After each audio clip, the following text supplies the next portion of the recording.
दोस्तों इस वीडियो में आप लोग माँ की हिम्मत देखना।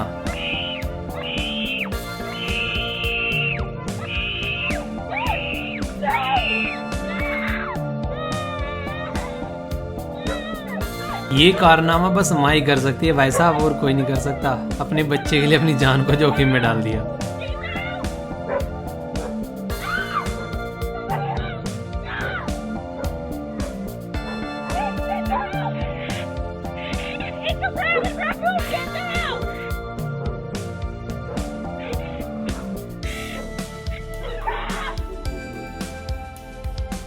किसी शायर ने क्या खूब कहा है दोस्तों, फना कर दो अपनी सारी जिंदगी माँ के कदमों में।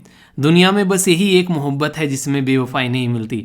माँ और बाप ये दो शब्द है कहने के लिए, पर एक बच्चे के लिए पूरी दुनिया होते हैं। अगर बात करें आज की डेट में, ये दो ऐसे इंसान हैं जो आज की डेट में बच्चे को हर हालत में, चाहे कितनी भी बुरी कंडीशन में क्यों ना हो, उसको कभी छोड़ते नहीं है। पर लेकिन इसके अलावा दुनिया जो है वो दुत्कार देती है। तो कोशिश करो कि अपने माँ बाप के लिए कम से कम इतना कुछ करके जाओ यार, कि लगे कि उन्होंने कि हाँ बच्चे पिए हैं पैदा तो इस शेर को पाला है। ठीक है, शेर शेरनिया बनो ज़िंदगी में, माँ बाप के लिए कुछ करके जाओ, अपना भी नाम रोशन करके जाओ। इस वीडियो के बारे में अपनी राय जरूर बताना। हाउस द जोश, हाउस द जोश। दोस्तों 3 दिन जो है वो इस साल के जा चुके हैं, तो कैसा चल रहा है अभी तक ये साल जरूर बताना। कैसा एक्सपीरियंस है इस साल का, जिसका अच्छा भी नहीं है वो भी जरूर बताना, और उसको इम्प्रूव करना भी आप लोगों का ही काम है। क्योंकि यार ये ज़िंदगी ना ये आप लोगों की है, तो आप लोगों को ही संवारनी है, तो इसीलिए आप लोगों को ही हिम्मत भी बटोरनी पड़ेगी इसके लिए। काफ़ी शानदार आज का ये डिस्कशन रहेगा दोस्तों।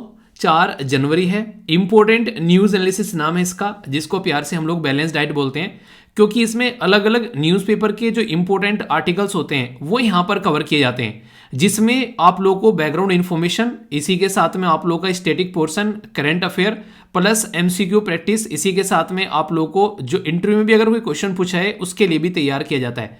तो शानदार डिस्कशन रहता है, टकटकी लगाकर देखना। आज बहुत ही कुछ आप लोगों को नया जानने को मिलेगा, और कुछ रिवीजन भी होगा, जो कि फॉरेस्ट वाला टॉपिक होगा, उसमें कुछ आप लोगों का रिवीजन भी आप लोगों को होता हुआ नजर आएगा, क्योंकि ऐसा टॉपिक है किसी न किसी एंगल से टाइम टू टाइम न्यूज़ में बना रहता है, तो उसके बारे में भी हम लोग यहाँ पर समझेंगे।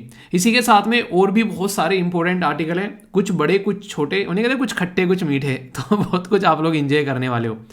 पर आगे बढ़ने से पहले एक छोटी सी बात जो मैं आप लोगों को बोलना चाहूँगा, ये एक ऐसा इंपॉर्टेंट बेसिकली एरिया है जिसके ऊपर आप लोगों को फोकस देना है। देखो मैं आप लोगों को एक गारंटी देता हूँ लिखकर, अगर आप लोग ये जो पर्टिकुलर जो टू डू लिस्ट है ना, ये अगर आप लोग 20 से 22 दिन तक लगातार फॉलो कर लोगे ना, आप लोग की लाइफ में जो चेंज आएगा ना भाई साहब, वो इतना शानदार होगा कि आप लोग खुद देखना, आप लोग की इफिशिएंसी जो है इस तरीके से बढ़ेगी कि किसी चीज़ के साथ में आप लोग कंपेयर नहीं कर सकते। इसीलिए कहता हूं कि हमेशा कोशिश करो कि अपने बिस्तर पर जाने से पहले अगले दिन का शेड्यूल बना लो कि क्या आप लोग फॉलो करने वाले हो, क्योंकि मॉर्निंग में जैसे आप लोग उठोगे ना, आप लोगों को पता होगा कि आप लोगों को उठना क्यों है, वरना अलार्म बंद करके फिर से सो जाओगे और फिर पूरे दिन अपने आप को गालियां दोगे कि यार मैं अपना शेड्यूल फॉलो क्यों नहीं कर पा रहा हूं, यार मेरी जिंदगी जो है वो बर्बाद क्यों चल रही है, ये आप लोग बोलते हुए नजर आओगे। डेली ऐसे बहुत सारे मेल मुझे देखने को मिलते हैं, बहुत सारे मैसेज इंस्टाग्राम पे तो मतलब लाइन लगी रहती है ऐसे मैसेज की कि सर शेड्यूल फॉलो नहीं कर पा रहे हो। आप लोगों को कितनी बार बोला यार मैंने, एक छोटी सी बात की अपनी टू डू लिस्ट बना लो शाम को, और फिर अगले दिन उसी के हिसाब से अपनी चीजें स्टार्ट करो। जो टाइम आप लोगों ने डिसाइड किया ना, उस टाइम पर उठो। भले ही आप लोग उस टाइम को 4 बजे की जगह 5 बजे रख लो, 5 की जगह 5:30 रख लो, 6 बजे उठ जाओ चाहे, पर लेकिन आप लोगों को जिस टाइम डिसाइड किया है उस टाइम उठना है। ये बात ध्यान रखना। जल्दी उठने के लिए क्यों बोलता हूं थोड़ा, वो इसलिए बोलता हूं कि क्योंकि सारे काम सिस्टमेटिक वे में आप लोग निपटा पाओगे। सोचो कि दुनिया उठी नहीं है तब तक आप लोग 8 बजे तक अपना करंट अफेयर खत्म कर चुके हो, समझ रहे हो आप लोग, पूरा दिन आप लोगों के हाथ में है। तो एक रीजन तो यार आप लोगों को यही मिल जाता है मोटिवेट रहने का, अपने शेड्यूल को फॉलो करने का। तो इसीलिए कहता हूं कि जब तक आप लोग अपने A4 साइज की सीट लेकर नहीं बैठोगे तब तक ये चीजें आप लोग कंप्लीट नहीं कर पाओगे। ये बात मैं आप लोगों को हमेशा से बोलता आ रहा हूं और आगे भी बोलता रहूंगा। अपने आप को देखना स्टार्ट करो कि कहां पर टाइम वेस्ट कर रहे हो और कहां पर इन्वेस्ट कर रहे हो। आप लोगों को खुद से अपने आप को पहचानना पड़ेगा, वरना सोल्यूशन नहीं निकलेगा। कोटेशन है इसके लिए काफी इंपॉर्टेंट, जो कि जिंदगी में आप लोगों को बहुत ही फायदा पहुंचाएगी। हालांकि यहां पर पूरी नहीं आ पाई, यहां पर पूरा मैंने इसको टेलीग्राम पर शेयर किया था, आप लोग यहां पर देखते हैं। लिखा हुआ है कि सफर में धूप तो होगी, जो चल सको तो चलो। यानी कि आप लोगों को प्रॉब्लम होगी पर लेकिन आप लोगों को चलना पड़ेगा। सभी है भीड़ में, तुम भी निकल सको तो चलो। ये इतने सारे लोग फॉर्म भर रहे हैं, इतने सारे लोगों को जॉब की जरूरत है, आखिर आप ही को की सिलेक्शन मिले।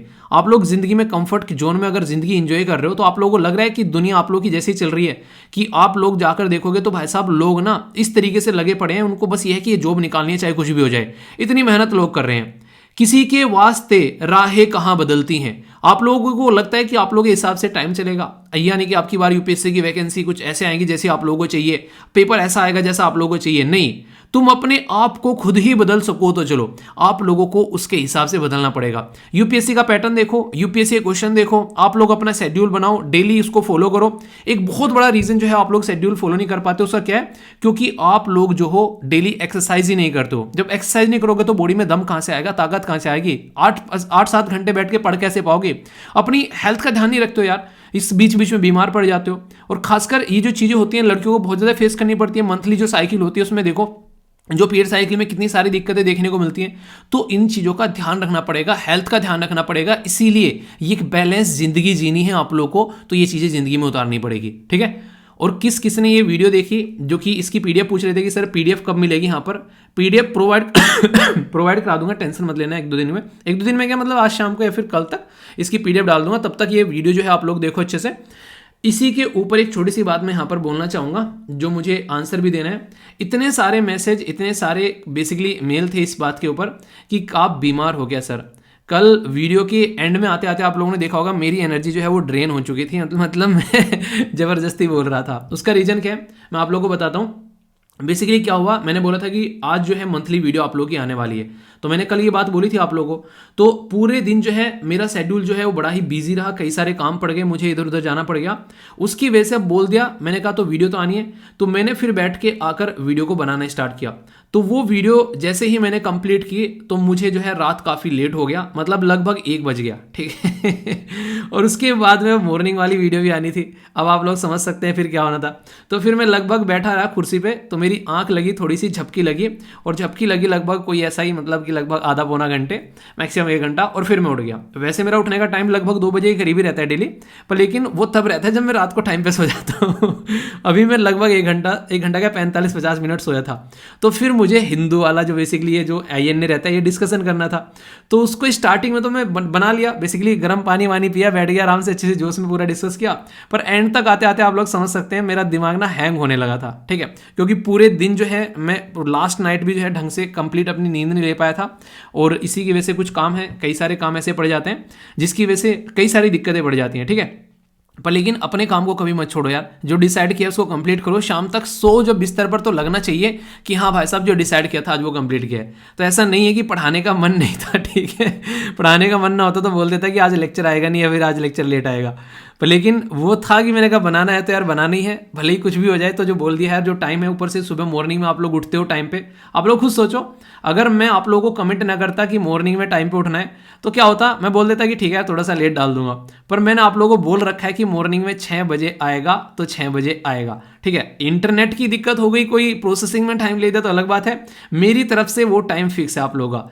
तो ये जिंदगी में कुछ कमेंट आप लोग, मतलब कुछ ऐसे कमिट आप लोगों से करना सीखो। अपने आप से अगर कमिटमेंट करना सीख गए ना, किसी के लिए लॉयल नहीं होना है, बस अपने लिए लॉयल हो जाओ, तो जिंदगी में ये बन जाओगे। कौन है इंसान, पहचानो कौन। ये इतना एक ऐसा इंसान है कि सदी का सबसे महान एक इंसान आप लोग बोल सकते हो। अपनी इफिशिएंसी को इतनी एक्सट्रीम पर ले जाकर बेसिकली रख देना कि कोई पास भी आने के बारे में ना सोचे, तो भाई साहब ये है, मतलब सैल्यूट है यार इस बंदे को। मतलब एक तरीके से ना जब देखता हूँ ना इसकी फोटो, मैंने ना सामने इसकी फोटो मैं अपने पास में रखता हूँ इंसान के, मतलब देखते ना मेरे अंदर एनर्जी आ जाती है। इस तरीके के इंसान जिंदगी में अभी क्यों न्यूज़ में है, तो इसके बारे में मैं कल डिस्कस करूंगा। आप लोग नाम बताइए, ठीक है। जिंदगी आप लोग की है तो आप लोग उसको जियोगे ना, तो अपनी जिंदगी तो जीकर जाओगे, दूसरों के लिए भी कुछ ऐसा कर जाओगे कि दुनिया वाले याद करेंगे। ऐसा ही एक है यहाँ पर वर्ल्ड ब्रेल सिस्टम। एक ऐसे इंसान जिनको दिखता नहीं था, तो नॉर्मली इंसान जो है प्रॉब्लम को देखकर अपने घुटने टेक देता है, यार ये मेरी जिंदगी में क्या हो रहा है। पर इस इंसान को दिखता नहीं था, तो इसने एक ऐसा सिस्टम क्रिएट कर दिया कि बहुत सारे ऐसे लोग हो गए दुनिया में जिसको दिखता नहीं है। तो क्यों ना मैं एक ऐसा सिस्टम बना दूं जिसके थ्रू वो लोग भी पढ़ सकें। तो यहाँ पर इनके द्वारा कहीं ना कहीं दुनिया को एक ऐसी चीज दे दी, अपनी जिंदगी में अंधेरे से इन्होंने दुनिया की जिंदगी में उजाला कर दिया।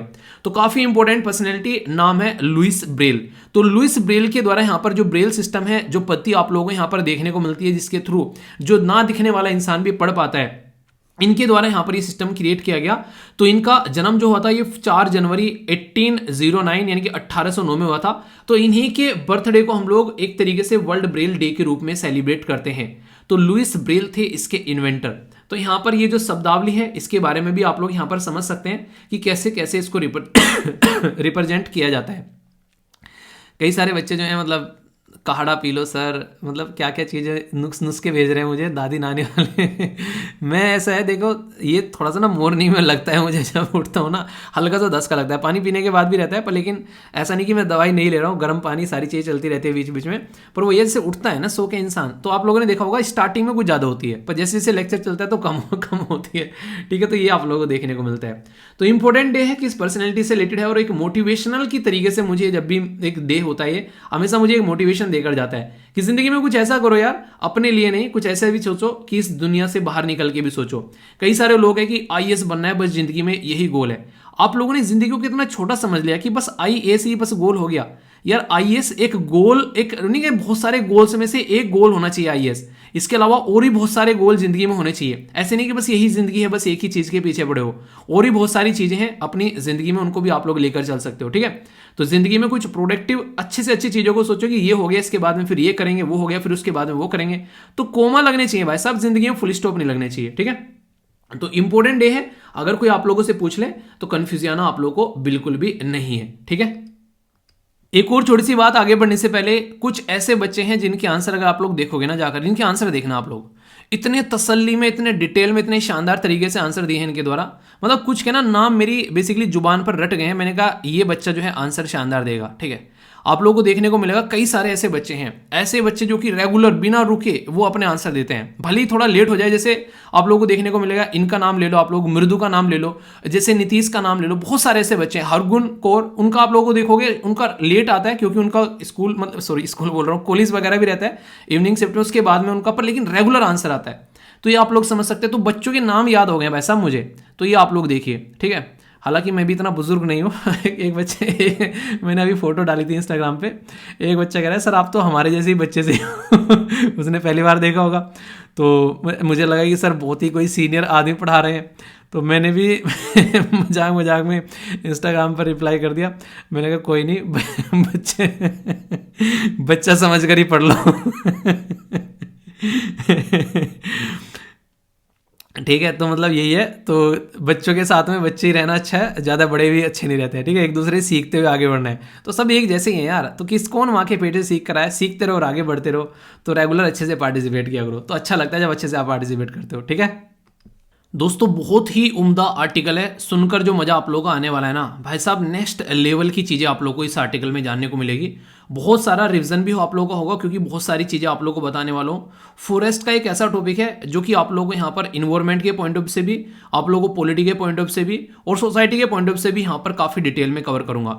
बात है यहाँ पर एक क्वेश्चन के बारे में भी बोला है कि why is it important to improve the forest cover in country. तो डिस्कस करना है वेरियस एफर्ट जो भी गवर्नमेंट के द्वारा इंप्रूव करने के लिए डाले गए हैं, उसके बारे में भी हम लोग यहाँ पर बात करेंगे। मुद्दा क्या है, फॉरेस्ट की जो जमीन है उसको गवर्नमेंट जो है वो यूज करना चाहती है अलग अलग पर्पज से, और यहाँ पर इसमें आ जाते हैं फॉरेस्ट में रहने वाले लोगों के राइट, जिनको आप लोग शेड्यूल्ड ट्राइब बोलते हैं। तो शेड्यूल्ड ट्राइब से रिलेटेड जो कमीशन है और जो गवर्नमेंट है उसके बीच में रस्साकसी रहती है कि यहाँ पर गवर्नमेंट जो है फॉरेस्ट के जो राइट है उनका हनन कर रही है, और इसी को लेकर बार बार यहाँ पर ये बातें भी निकल कर आती हैं। तो कंसर्न क्या है कि जो ग्राम सभा है उससे यहाँ पर पहले कंसेंट लिया जाता था, अगर उस जमीन को किसी और पर्पज के लिए यहाँ पर इस्तेमाल किया जा रहा है, तो ये बातें यहाँ पर आप लोगों को देखने को मिलती थी। तो गवर्नमेंट जो है यहाँ पर अब ये कंसेंट यहाँ पर हटाने की कोशिश कर रही है। अब यहाँ पर जो जमीन का डाइवर्जन है उसमें कंसेंट नहीं लिया जाएगा, तो इसके चलते डेवलपमेंट के लिए उसको इस्तेमाल किया सकता है। तो सबसे ज्यादा इंपैक्ट किसके पड़ेगा, तो फॉरेस्ट राइट के तहत जो एक्ट मिले हुए थे यहाँ पर, बेसिकली जो एक अधिकार मिले हुए थे यहाँ पर जो जनता को, खासकर जंगल में रहने वाली ट्राइबल कम्युनिटी को, वो अधिकार यहाँ पर छीने जा रहे हैं, ऐसा आप लोग यहाँ पर बोल सकते हैं। तो इसकी वजह से यहाँ पर ये पूरा का पूरा सिस्टम जो है वो न्यूज में है। तो कई सारी इंपॉर्टेंट बातें आप लोगों को बताऊंगा, बहुत ही डिटेल में बेसिक चीजें डिस्कस करेंगे कोई भी कंफ्यूजन आप लोग को देखने को नहीं मिलेगा। ठीक है, ठीक है, तो बहुत ही इंपॉर्टेंट टॉपिक है। ओके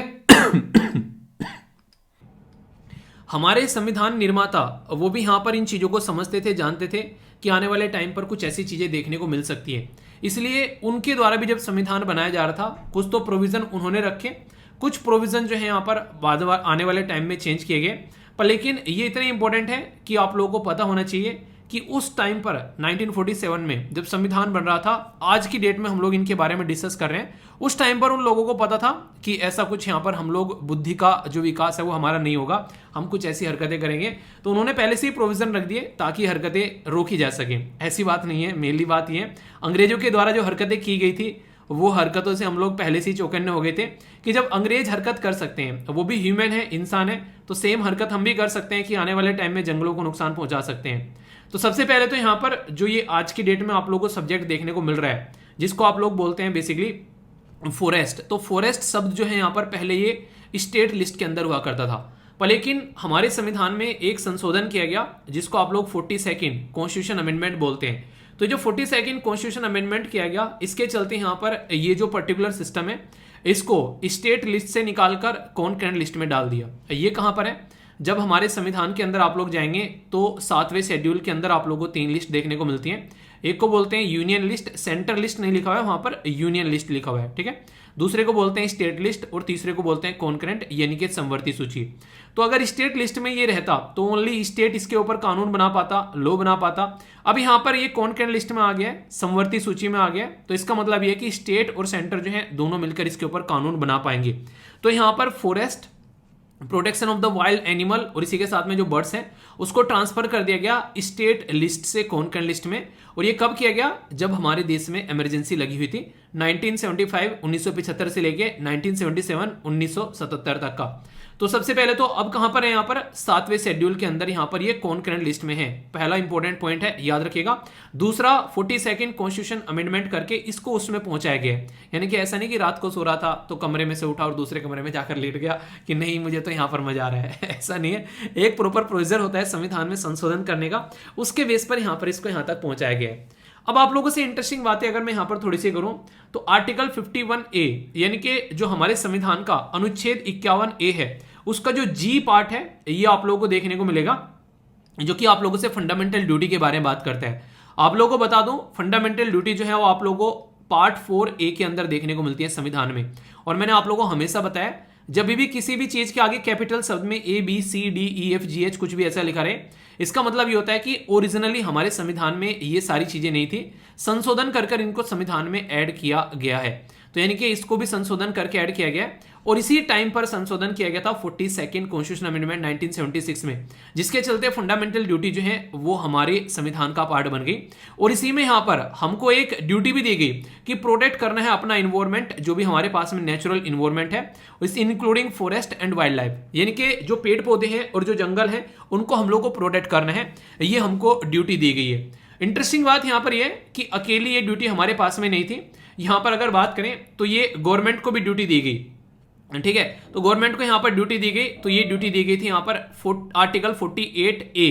तो यहाँ पर जो DPSP है जो कि पार्ट 4 में आप लोगों को देखने को मिलता है संविधान के अंदर में, तो स्टेट को बोला गया, स्टेट मतलब गवर्नमेंट को भी बोला गया कि आप लोगों को प्रोटेक्ट करना है देश के अंदर में जो भी इन्वायरमेंट है और जो भी फॉरेस्ट है, यहाँ पर वाइल्ड लाइफ है, ताकि देश में इन चीजों को प्रोटेक्ट किया जा सके। तो उनको भी रेस्पॉन्सिबिलिटी यहाँ पर दी गई। इसी के साथ में आप लोगों को पता है ये आर्टिकल कितना धांसू है, आर्टिकल 21 ये बात करता है राइट टू लाइफ के बारे में। जब राइट टू लाइफ यानी कि जिंदा रहने का अधिकार, और वो कब होगा? जब क्लीन इन्वायरमेंट होगा, यानी कि हमारा वातावरण अगर शुद्ध होगा तभी तो हम लोग जिंदा रहेंगे। वातावरण ही अगर बेकार हो गया तो हम लोग जिंदा कैसे रहेंगे? तो इसलिए आर्टिकल 21 जो संविधान के अंदर में है ये यहाँ पर इन सब चीजों के बारे में बात करता है। तो आर्टिकल 51 का जो A का G है, इसी के साथ में 48 का A, तो ये आप लोगों को याद रखने, ये हमारी ड्यूटी है, ये गवर्नमेंट की ड्यूटी है। और क्यों है ड्यूटी? क्योंकि इंसान को जिंदा रहना है, इसलिए ये ड्यूटी यहां पर डाली गई है। तो राइट टू लाइफ आर्टिकल 21 के अंदर आता है। कहां पर आता है? पार्ट 3, जहां पर सारे फंडामेंटल राइट रखे हुए हैं आर्टिकल 12 से लेके आर्टिकल 35 के अंदर में, ठीक है। तो इसलिए आप लोग समझ सकते हैं। आप लोगों को एक बात और बता दूं, कोई भी चीजें ऐसी नहीं थी जो ओरिजिनली सारी चीजें यहां पर आप लोगों को देखने को मिलती हैं। कुछ चीजें संविधान में इतना गैप छोड़ा गया था ताकि हम जैसे लोग आए और वो चीजों को समझें और उनको लगे कि यार इनको प्रोटेक्शन की अलग से जरूरत है, तो उसके लिए अलग से प्रोटेक्शन प्रोवाइड करा दे। तो ये भी उसी चीज का पार्ट आप लोगों को देखने को मिलता है। अगर देश के अंदर में कोई भी फॉरेस्ट वाला एरिया है और उस फॉरेस्ट वाले एरिया को आप लोग यहां से हटाकर, मतलब फॉरेस्ट का एरिया जंगल का एरिया है और नॉन फॉरेस्ट पर्पज के लिए, यानी कि बिना एक फॉरेस्ट के पर्पज के लिए, जैसे कि आप लोग इंडस्ट्री बना रहे हैं, कोई कंस्ट्रक्शन कर रहे हैं वहां पर कोई माइनिंग खुदाई कर रहे हैं वहां पर, ठीक है, तो ये एक तरीके से नॉन फॉरेस्ट पर्पज हो गया। यानी कि ऐसा नहीं है आप लोग उसको अच्छे से प्रोटेक्ट करने की बात कर रहे हैं, तो कई सारे क्लियरेंस आप लोगों को लेने पड़ते हैं, इवन इन्वायरमेंट इंपैक्ट असेसमेंट भी यहां पर आप लोगों को करना पड़ता है। इसके चलते जो पॉलिसीज हैं गवर्निंग फॉरेस्ट को, तो हमारी कंट्री में Indian forest policy 1952, forest conservation act 1980, national forest policy 1988, national afforestation का मतलब क्या होता है, पेड़ लगाना, और डिफोरेस्टेशन का मतलब क्या होता है, पेड़ काटना, ठीक है।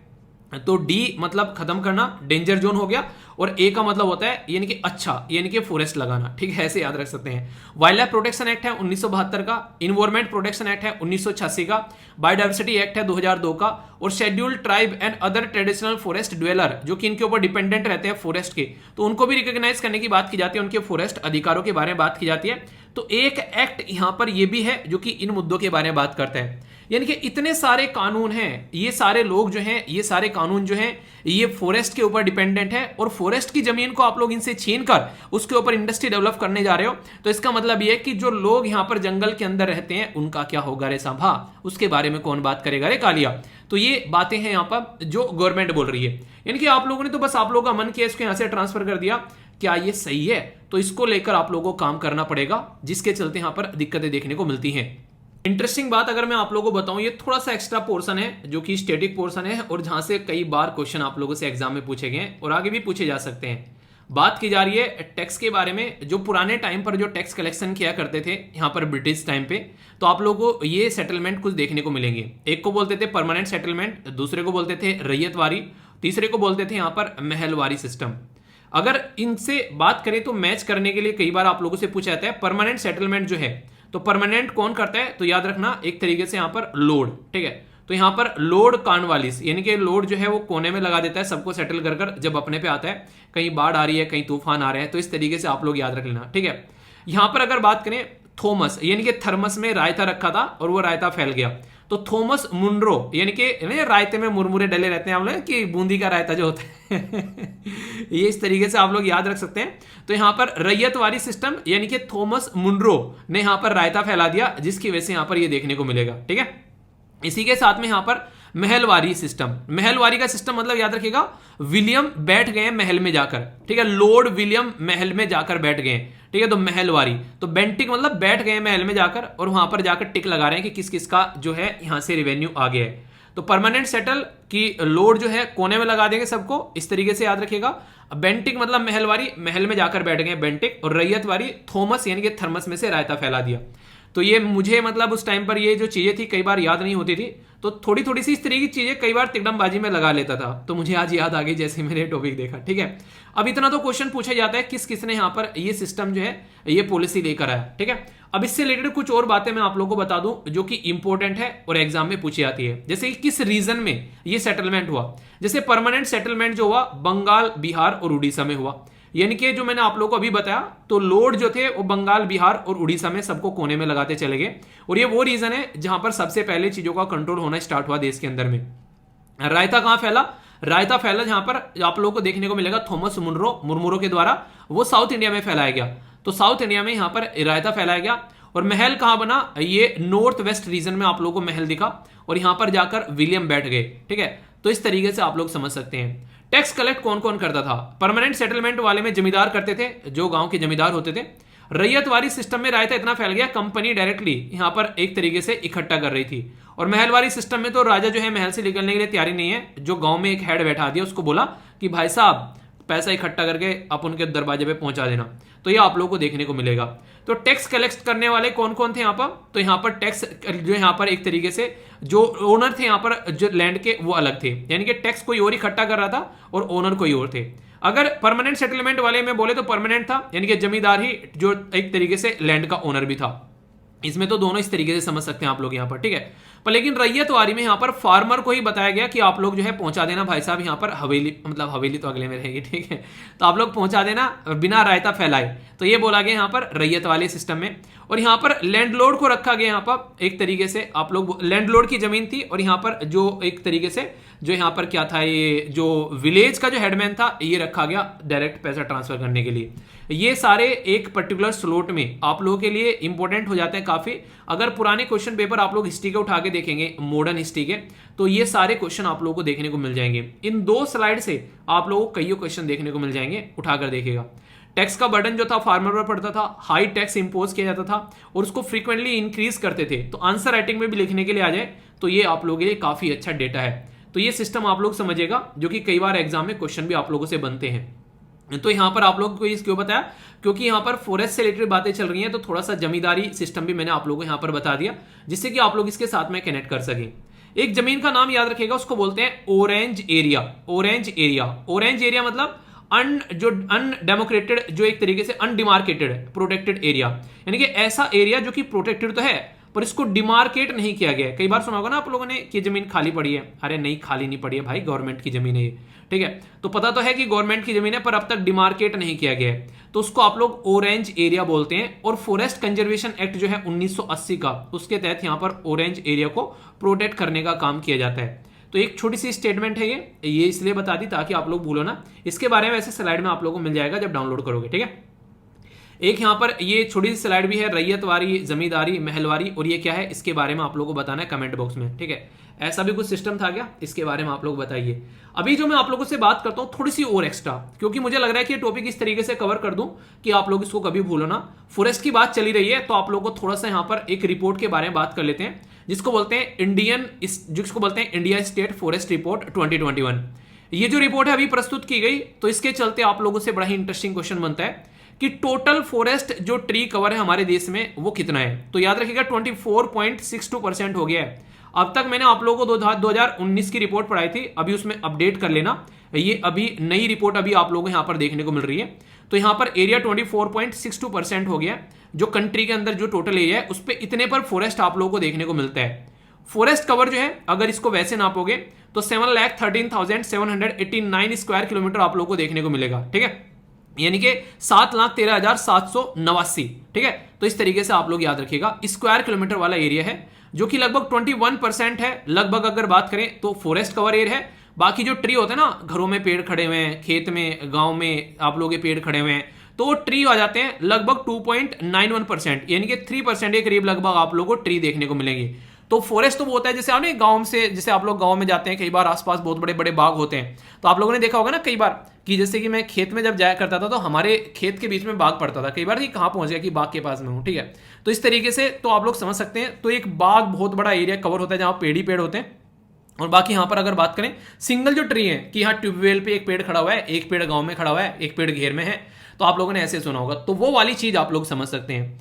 अगर बात करें यहाँ पर तो एरिया जो है ग्रीन, जो बेसिकली एक तरीके से जो रिकॉर्डेड फॉरेस्ट एरिया या फिर ग्रीन वॉस, तो यहाँ पर इसको कंपेयर करने की बात की जा रही है। तो फॉरेस्ट कवर जो है यहाँ पर अगर बात करें वो स्लाइटली इंक्रीज हुआ है, ठीक है। फॉरेस्ट कवर आउटसाइड द, जो यहाँ पर बात करें इसके विद इन, अगर बात करें विद इन ग्रीन एरिया या फिर ग्रीन वॉस एरिया, तो यहाँ पर ये इंक्रीज हुआ है लगभग यहाँ पर इतना, ठीक है, यानी कि विद इन इतना और आउटसाइड इतना। तो यानी कहने का मतलब है कि दोनों जगह से पॉजिटिव रिजल्ट आए हैं, रटना नहीं है, पर ये ऊपर वाली लाइन आप लोग जरूर याद रखना। और जो दूसरा बताने जा रहा हूं ये थोड़ा सा याद रखिएगा, कहां कहां पर फॉरेस्ट रिपोर्ट के हिसाब से इंक्रीज हुआ है फॉरेस्ट एरिया। तो आंध्र प्रदेश, तेलंगाना, उड़ीसा, कर्नाटक और झारखंड। कहां कहां पर डिक्रीज हुए हैं, जहां पर फोकस देना है अरुणाचल प्रदेश, मणिपुर, नागालैंड, मिजोरम और मेघालय। याद नहीं आ रहा है तो यहां से आप लोग देख सकते हैं इससे, ये जो पर्टिकुलर बताया है आप लोगों से सिंस 2019, यानी कि जो लास्ट रिपोर्ट आई थी, तो कहां कहां पर इंक्रीज हो गया है और कहां कहां पर लॉस हुआ है, तो ये बता दिए यहां पर कहां कहां पर नेगेटिव डायरेक्शन में और कहां कहां पर पॉजिटिव डायरेक्शन में। तो इस पर्टिकुलर जो एक स्लाइड के थ्रू आप लोगों को समझाया गया है यहां पर, तो ये आप लोगों को और ज्यादा माइंड में क्लैरिटी लेकर आएगा, ताकि लंबे समय तक आप लोग चीजों को याद रख पाओगे। इसमें थोड़ी सी और चीजें ऐड कर देता हूं मैं, जिससे इंटरेस्टिंग क्वेश्चन बन जाते हैं कि अगर बात करें इंक्रीजिंग और डिक्रीजिंग एरिया फॉरेस्ट कवर में, तो ये भी एक इंपॉर्टेंट हो जाएगा यहां पर। तो बात करते हैं यहां पर, तो मध्य प्रदेश, अरुणाचल प्रदेश, छत्तीसगढ़, उड़ीसा और महाराष्ट्र। याद रखिएगा ये वो एरिया है जहां पर आप लोगों को देखने को मिलता है कि यहां पर पर्टिकुलर एरिया में सबसे ज्यादा फॉरेस्ट पाए जाते हैं स्टेट वाइज। मध्य प्रदेश में सबसे ज्यादा है, अरुणाचल प्रदेश में, उसके बाद में छत्तीसगढ़ में, उड़ीसा में और फिर है आप लोगों को महाराष्ट्र में, ठीक है। कौन कौन इन राज्य से निकल कर आता है स्टेट पीसीएस के अंदर, बड़ा ही प्यारा क्वेश्चन बनेगा। फिर मत बोलना क्वेश्चन कहां से आ गया भाई साहब, यहां से आ गया, तो थोड़ा सा ध्यान से पढ़िएगा।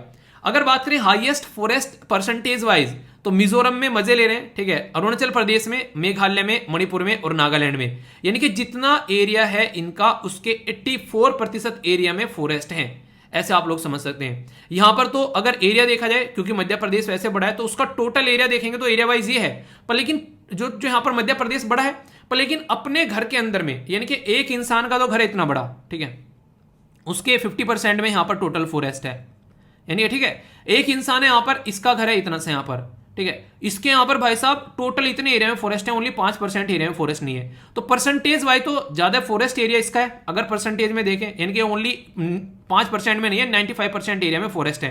पर लेकिन अगर एरिया देखेंगे तो ये पूरा राज्य जो है यहां पर समा जाएगा पूरा। अगर एक पूरे एरिया के बारे में देखेंगे तो एरिया वाइज यहां पर आप लोगों को मध्य प्रदेश देखने को मिलेगा, ठीक है, तो ऐसे समझना यहां पर, तो कंफ्यूजन नहीं होना चाहिए। तो परसेंटेज वाइज यहां पर आप लोगों को देखने को मिलेंगे ये वाले राज्य, और अगर एरिया वाइज तो ये वाले राज्य। अभी बात करते हैं यहां पर वर्ल्ड फॉरेस्ट के बारे में, जो कि अभी 2022 में आप लोगों के सामने प्रस्तुत की गई। तो बोला गया कि अब तक का 422 मिलियन हेक्टेयर जो जमीन है फॉरेस्ट, वो खत्म हो चुकी है 1990 से लेकर 2020 तक का। ये वर्ल्ड लेवल की बातें कर रहा हूं अब मैं आप लोगों से, मैं, ठीक है। इसी के साथ में यहां पर 289 ये मिलियन हेक्टेयर जो आप लोगों को देखने को मिलेगी, ये डिफोरेस्टेशन हुआ है 2016 से लेकर 2050 तक का, मतलब होने सॉरी होने वाला है, यानी कि इतना और लैंड एरिया जो है जो यहां पर कवर है फॉरेस्ट से, वो खत्म होने वाला है। 15% अगर बात करें 250 का यहां पर बोला जा रहा है, ये इन्फेक्शियस डिजीज जो आप लोगों को देखने को मिल रही है वो फॉरेस्ट के साथ में कनेक्टेड है। यानी कि टोटल अभी रिसेंटली जितनी भी बीमारी निकल कर आई है वो फॉरेस्ट से निकल कर आई है। इसीलिए अभी आप लोगों ने देखा होगा वर्ल्ड हेल्थ ऑर्गेनाइजेशन के द्वारा साफ साफ बोला गया है इस बात को कि फॉरेस्ट वाला जो एरिया है उसको भी साथ में लेकर चलना है। वन वर्ल्ड वन हेल्थ की जब हम लोग बात करते हैं, यानी कि एक वर्ल्ड है उसके साथ में वन हेल्थ है, यानी कि इनको साथ में लेकर चलना है, और वो यहां से बातें निकल कर आती है। तो ये काफी एक इंपॉर्टेंट एरिया यहां पर हो जाता है अगर इसके बारे में बात करें तो, ठीक है। तो यानी कि इसके ऊपर आप लोग स्टार लगा सकते हैं, ये हेल्थ से रिलेटेड भी मैटर यहां पर जुड़ जाता है। अगर बात करें ग्रोस जो यहां पर डोमेस्टिक प्रोडक्ट है वर्ल्ड की, बोला जा रहा है कि 84 ट्रिलियन इन 2020 में, जो कि डिपेंड करती है यहां पर अगर बात करें ये 31 ट्रिलियन पर ईयर के हिसाब से, और इसी के साथ में हाईली 13 ट्रिलियन पर ईयर के हिसाब से ऑन द इकोसिस्टम। यानी कि अगर बात करें दुनिया में जो हम आज के दिन में फॉरेस्ट के बारे में बात करते हैं, तो मैक्सिमम अगर बात करें कितना डिपेंडेंट है जीडीपी, आप लोग देखते हैं रॉ मटेरियल फॉरेस्ट में से निकाल कर लेकर आए जा रहे हैं, लकड़ियां आप लोग वहां से लेकर आ रहे हैं, वहां से जीव जंतु आप लोगों को देखने को मिलते हैं, मतलब खेती वगैरह जो भी करते हैं हम लोग खेतों में करते हैं। तो कहीं ना कहीं आप लोग समझ सकते हैं उसको कैसे कैसे यहाँ पर चीजों को डिफाइन किया जा रहा है। तो ये काफी इंपॉर्टेंट एरिया है यहाँ पर, जिसके बारे में आप लोगों को कंफ्यूजन नहीं होना चाहिए, ठीक है। तो बहुत ही इंपॉर्टेंट आर्टिकल था, कोई भी कंफ्यूजन आप लोगों के माइंड में नहीं होना चाहिए। स्लाइड कुछ और है, ये थोड़ी सी फैक्चुअल इन्फॉर्मेशन है। अगर बोला जाए तो वेरी डेंस फॉरेस्ट किसको बोलते हैं, यानी कि बहुत घने जंगल जहां 70% या फिर उससे अबव फॉरेस्ट है उसको वेरी डेंस बोलते हैं। मॉडरेटली डेंस किसको बोलते हैं, जहां 40 से 70% देखने को मिलते हैं। और ओपन फॉरेस्ट किसको बोलते हैं, जहां 10 से 40% देखने को मिलते हैं। तो ये कुछ बातें हैं जो आप लोग याद रखिएगा।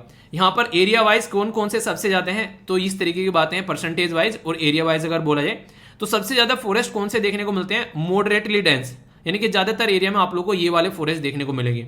दूसरे नंबर पर ओपन फॉरेस्ट, ठीक है, ये याद रखिएगा। तीसरे नंबर पर आप लोगों को वेरी डेंस, और चौथे नंबर पर जो यहां पर डिग्रेडेड फॉरेस्ट। तो ये इंक्रीजिंग और डिक्रीजिंग ऑर्डर में ऐसे भी लगाने के लिए आ जाते हैं। टॉपिक के अंदर बहुत सारी इंफॉर्मेशन है, एक बार रटना नहीं है, क्योंकि मैं पहले भी कई बार इनको रिवाइज करा चुका हूं। एक बार आप लोगों ने अब पढ़ ली, थोड़ा सा इसको रिवाइज कर लेना 1-2 दिन के बाद में, और फिर आप लोगों से जो क्वेश्चन प्रैक्टिस करवा रहा हूं उसके थ्रू भी आप लोग यहां पर चीजें याद रख पाएंगे। क्वेश्चन प्रैक्टिस करने का यही फायदा यहां पर रहता है, ठीक है। तो क्या क्या मैंने बता दिया पहले बता देता हूं, फिर क्वेश्चन को देखता हूं कौन कौन अच्छे से प्रैक्टिस कर रहे हैं, ठीक है।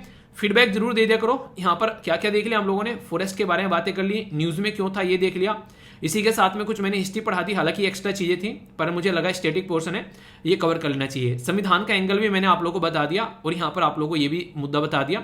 बाकी स्टेट फॉरेस्ट रिपोर्ट के बारे में जो डेटा है वो भी मैंने बता दिया। यानी कि 3 आर्टिकल मैंने एक जगह इंक्लूड कर दिए। हिस्ट्री का आर्टिकल मैंने आप लोगों को बता दिया, यहाँ पर हिस्ट्री का ये एक अलग आर्टिकल हो गया, आप लोगों को ये पूरा एक टॉपिक हो जाता है पूरा, ठीक है, जिसको लैंड रिवेन्यू सिस्टम बोलते हैं। संविधान का पूरा एंगल बता दिया, ये अलग से टॉपिक था पूरा। पूरी रिपोर्ट के बारे में आप लोगों को बता दिया, ये पूरी रिपोर्ट अलग से है जो मैंने आप लोगों को यहाँ पर कुछ स्लाइड के अंदर समझा दिए, कल को क्वेश्चन ना छूटे ताकि आप लोगों का एग्जाम में, ठीक है। तो इस तरीके से तैयारी करो कि मन लगे पढ़ने में। एक रिक्वेस्ट है यार, अब जो क्वेश्चन आप लोग अटेम्प्ट करोगे, इन क्वेश्चन को आप लोग पहले अटेम्प्ट करोगे, आंसर दोगे कमेंट बॉक्स में, उसके बाद में आप लोग देखोगे कि हाँ ये जो क्वेश्चन है आप लोग इसको कर पा रहे हो। गलत है तो अच्छी बात है, कोई नहीं, यहीं पर ही गलत हो गया, एग्जाम में नहीं हो रहा है, और सही है तो पीठ थपथपा लेना और अच्छे से मेरी तरफ से, ठीक है।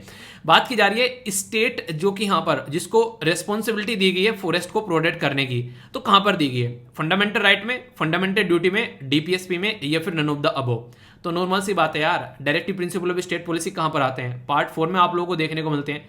तो उनकी ड्यूटी दी गई है डीपीएसपी के अंदर में। तो सारी चीजें मैंने एक एक कर आप लोगों को यहां पर ये पढ़ाई डिटेल में, तो कोई भी डाउट आप लोगों को नहीं होना चाहिए, ठीक है।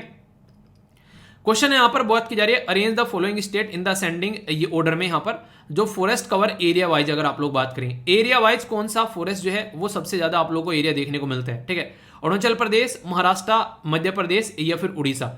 तो इसमें आप लोगों को बताना है यहां पर, अगर इसको आप लोग इंक्रीजिंग या फिर डिक्रीजिंग ऑर्डर में लगाओगे, पोज कर अटेम्प्ट कर लेना, उसके बाद में आंसर देखेगा। अभी आप लोगों को याद होगा मैंने बताया था कि मध्य प्रदेश में सबसे ज्यादा आप लोगों को देखने को मिल रहा है। अगर ये एक स्टेटमेंट भी अगर के लिए आप लोगों को याद है ना, ठीक है, तो यहां पर कोई भी चीज आप लोग भूलोगे नहीं, ठीक है, कि यहाँ मध्य प्रदेश में सबसे ज्यादा है, ठीक है। तो उस तरीके से आप लोग चीजों को देख सकते हैं। या फिर अपोजिट पूछा जाए, जैसे यहाँ पर असेंडिंग पूछा है या फिर डिसेंडिंग में पूछा जाए, तो दोनों तरीके से आंसर आप लोग देखते हैं। यहाँ पर ये दो आंसर, ठीक है। यानी कि अगर आप लोगों से पूछे कि बढ़ते हुए क्रम में असेंडिंग ऑर्डर में, तो असेंडिंग ऑर्डर में क्या हो गया? बी आंसर हो गया। यदि पूछे डिसेंडिंग ऑर्डर में तो सी आंसर हो गया। तो इस तरीके से आप लोगों को यहाँ पर देखना है, ठीक है। तो यहाँ पर सारी चीजें आप लोगों के सामने, कोई भी कंफ्यूजन आप लोगों को नहीं होना चाहिए अगर क्वेश्चन आप लोगों से बने तो इस तरीके से आप लोगों से क्वेश्चन पूछे जाते हैं। ठीक इसी में यहाँ पर परसेंटेज वाइज भी पूछा जा सकता है आप लोगों से, जैसे मैंने बताया था ना कि परसेंटेज वाइज भी आप लोगों से क्वेश्चन बन सकता है। तो सेम पैटर्न में आप लोगों का परसेंटेज वाइज क्वेश्चन पूछा जा सकता है, याद रखिएगा। पर यहाँ पर असेंडिंग और डिसेंडिंग, यहाँ पर घटते हुए क्रम में पूछा गया है, तो घटते हुए क्रम में आप लोगों को यहाँ पर ये आंसर देखने को मिलेगा, ठीक है, 4 3 2 1, ठीक है। या फिर 1 2 3 4 अगर असेंडिंग में पूछता तो ए आंसर हो जाता। तो यहाँ पर क्या हो गया? आंसर इसका डी हो गया। तो इस तरीके से आप लोगों को देखना है। एक और बड़ा इंटरेस्टिंग क्वेश्चन है, बोला गया कॉन्स्टिट्यूशनल प्रोविजन क्या है यहाँ पर, जो कि यहाँ पर अगर बात करें इसके बारे में, ठीक है, फॉरेस्ट के बारे में, तो फंडामेंटल राइट के अंदर में है या फंडामेंटल ड्यूटीज के अंदर में है या फिर डीपीएसपी के अंदर में है। तो आप लोगों को कौन सी स्टेटमेंट है यहाँ पर जिसके बारे में आप लोग बोल सकते हैं, यानी कि कॉन्स्टिट्यूशनल प्रोविजन संविधान में कहां पर रखे गए हैं, तो आप लोगों को ये बताना है, ठीक है। तो यहाँ पर सही आंसर क्या होगा? तो आप लोगों को यहाँ पर मतलब क्वेश्चन आप लोगों से डायरेक्ट पूछे जाते हैं, ऐसे भी कोई कंफ्यूजन नहीं होना चाहिए। ये खासकर इंपॉर्टेंट क्वेश्चन है, काफी डिटेल में मैंने कवर कराया। फंडामेंटल ड्यूटीज के बारे में बात करी और डीपीएसपी के बारे में बात करी, ये हमारी ड्यूटी है और ये गवर्नमेंट की ड्यूटी है। तो आंसर क्या हो गया यहाँ पर? 2 और 3, और 2 और 3 कहां पर है? ये बी के अंदर में, ठीक है। तो यहां से आप लोग देखते हैं। तो ऐसे क्वेश्चन आप लोग इस तरीके से प्रैक्टिस करोगे तो आप लोगों को लगता है कि एग्जाम में भला आप लोग क्वेश्चन को छोड़ दोगे। कॉमन सेंस का क्वेश्चन है, पर लेकिन जितना टॉपिक के अंदर मैंने आप लोगों को चीजें पढ़ाई हैं उससे आप लोग इसको आसानी से सोल्व कर सकते हो। बोला गया कि ये particular state in India has the following characteristic. बोला गया कि it is located on the same latitude which pass through the, जो एक तरीके से नॉर्दर्न राजस्थान, यानी कि जो राजस्थान का जो नॉर्दर्न पोर्शन है उस लैटिट्यूड से होकर गुजरता है। नॉर्दर्न पोर्शन अगर आप लोग ये चलाते हैं तो आप लोगों को हरियाणा आएगा, उत्तर प्रदेश आएगा, ठीक है। मैं उत्तराखंड भी आ सकता है वैसे, पर लेकिन हरियाणा, उत्तर प्रदेश, या फिर आप लोगों के सामने कौन आएगा? आप लोग बोल सकते हैं यहां से अरुणाचल प्रदेश, ठीक है। तो यानी कि या तो आप लोगों का आंसर जो होगा हरियाणा होगा, या उत्तर प्रदेश होगा, या फिर अरुणाचल प्रदेश होगा। दूसरी statement, it has cover 80% of its area under the forest area. तो आप लोग समझिए अभी यहां पर, अभी मैंने आप लोगों को परसेंटेज वाइज जो फॉरेस्ट कवर यहां पर बताया उसको अगर आप लोग थोड़ा सा भी रिकॉल करोगे तो आप लोग चीजों को समझ पाओगे। बोला गया कि 80% जो एरिया है इसका वो फॉरेस्ट कवर के अंदर आता है, ठीक है। समझ रहे हो आप लोग मैं क्या बोल रहा हूं? यहाँ पर 80% एरिया बोला गया। यहाँ पर अगर आप लोग देखोगे यहाँ पर अरुणाचल प्रदेश के अंदर में, ठीक है, तो 80% यहाँ पर 80% में कोई सा भी ना तो आप लोगों को हरियाणा देखने को मिलेगा ना उत्तर प्रदेश, ओनली अरुणाचल प्रदेश एरिया जो है वो 79% यानी कि 80% के करीब आप लोगों को यहाँ पर निकल कर आता है, ठीक है। तो कहने का मतलब क्या हो गया? यहाँ पर 80% यहाँ पर बोला गया। तो फर्स्ट और सेकंड स्टेटमेंट जो है वो किसके लिए जाती है? अरुणाचल प्रदेश के लिए। Over 12% of forest cover constituted protected area, तो ये यहाँ पर 12% इसका एरिया है। तो कॉमन सेंस थोड़ा सा आप लोगों को इस्तेमाल करना पड़ेगा जब एग्जाम में बैठते हैं। अब यहाँ पर क्या हो गया? ये ज्योग्राफिक का एक क्वेश्चन बन गया आप लोगों से, बड़ा ही बेहतरीन सा। लोकेशन वाइज भी क्वेश्चन आप लोगों से ऐसे पूछे जाते हैं। फॉरेस्ट कवर के बारे में पूछा गया तो रिपोर्ट भी यहाँ पर इंक्लूड हो गई, ऐसा बोल सकते हैं। तो यूपीएससी थोड़ा सा अलग लेवल पर पहुंच जाती है कई बार, पर लेकिन इतनी गारंटी देता हूं कि जो पढ़ा रहा हूं अगर उसको ढंग से कवर करके जाओगे तो क्वेश्चन को आप लोग अटेम्प्ट कर पाओगे, और यही आप लोगों का पर्पज होना चाहिए, ठीक है। फीडबैक जरूर देना कैसा लगा पूरा टॉपिक, इतनी सारी चीजें कवर कर दी, 3 अलग अलग टॉपिक इसके अंदर कवर कर दिए, वो भी 2 न्यूज़पेपर के। तो अब आप लोगों को कोई भी डाउट इसको लेकर नहीं होना चाहिए, अगर फिर भी डाउट है तो कमेंट बॉक्स में बताना, फिर उसको भी दूर किया जाएगा। अच्छे से एंजॉय करा करो यार लेक्चर को, तभी लंबे समय तक चीजें भी याद आप लोग रख पाओगे। ओके, जब सेकेंड वर्ल्ड वॉर जो है वो खत्म हो गया, उस टाइम पर कुछ कंट्री ऐसी थी जो सामने निकल कर आई और उनको ऐसा लगा कि भाई साहब इस दुनिया को हम चलाएंगे, यानी कि इस दुनिया को चलाने का जो हैंडल है वो हमारे हाथ में रहेगा। तो उन्होंने क्या किया, उन्होंने अपने ही आप को कुछ ऐसी पावर दे डाली कि जो और किसी को नहीं देंगे। ठीक है, वो हैं यूएन के परमानेंट मेंबर, जिसमें यूएन के आप लोगों को यहाँ पर टोटल मिलाकर 5 परमानेंट मेंबर देखने को मिलेंगे। 5 के नाम आप लोगों को पता है बड़ी बखूबी, एक बार लिख के उनको याद कर लो। उन 5 परमानेंट मेंबर ने कुछ ऐसी पावर अपने आप को दे दी कि ये बोला कि ये पावर ना तो किसी को देंगे, और अगर कोई लेना भी चाहेगा तो जब तक हम लोग 5 के 5 सहमत नहीं हो जाएंगे तब तक वो पावर उन तक नहीं पहुंचेंगे। यानी कि उन्होंने एक तरीके से इस दुनिया के रखवाले अपने आप लोगों को बता दिया।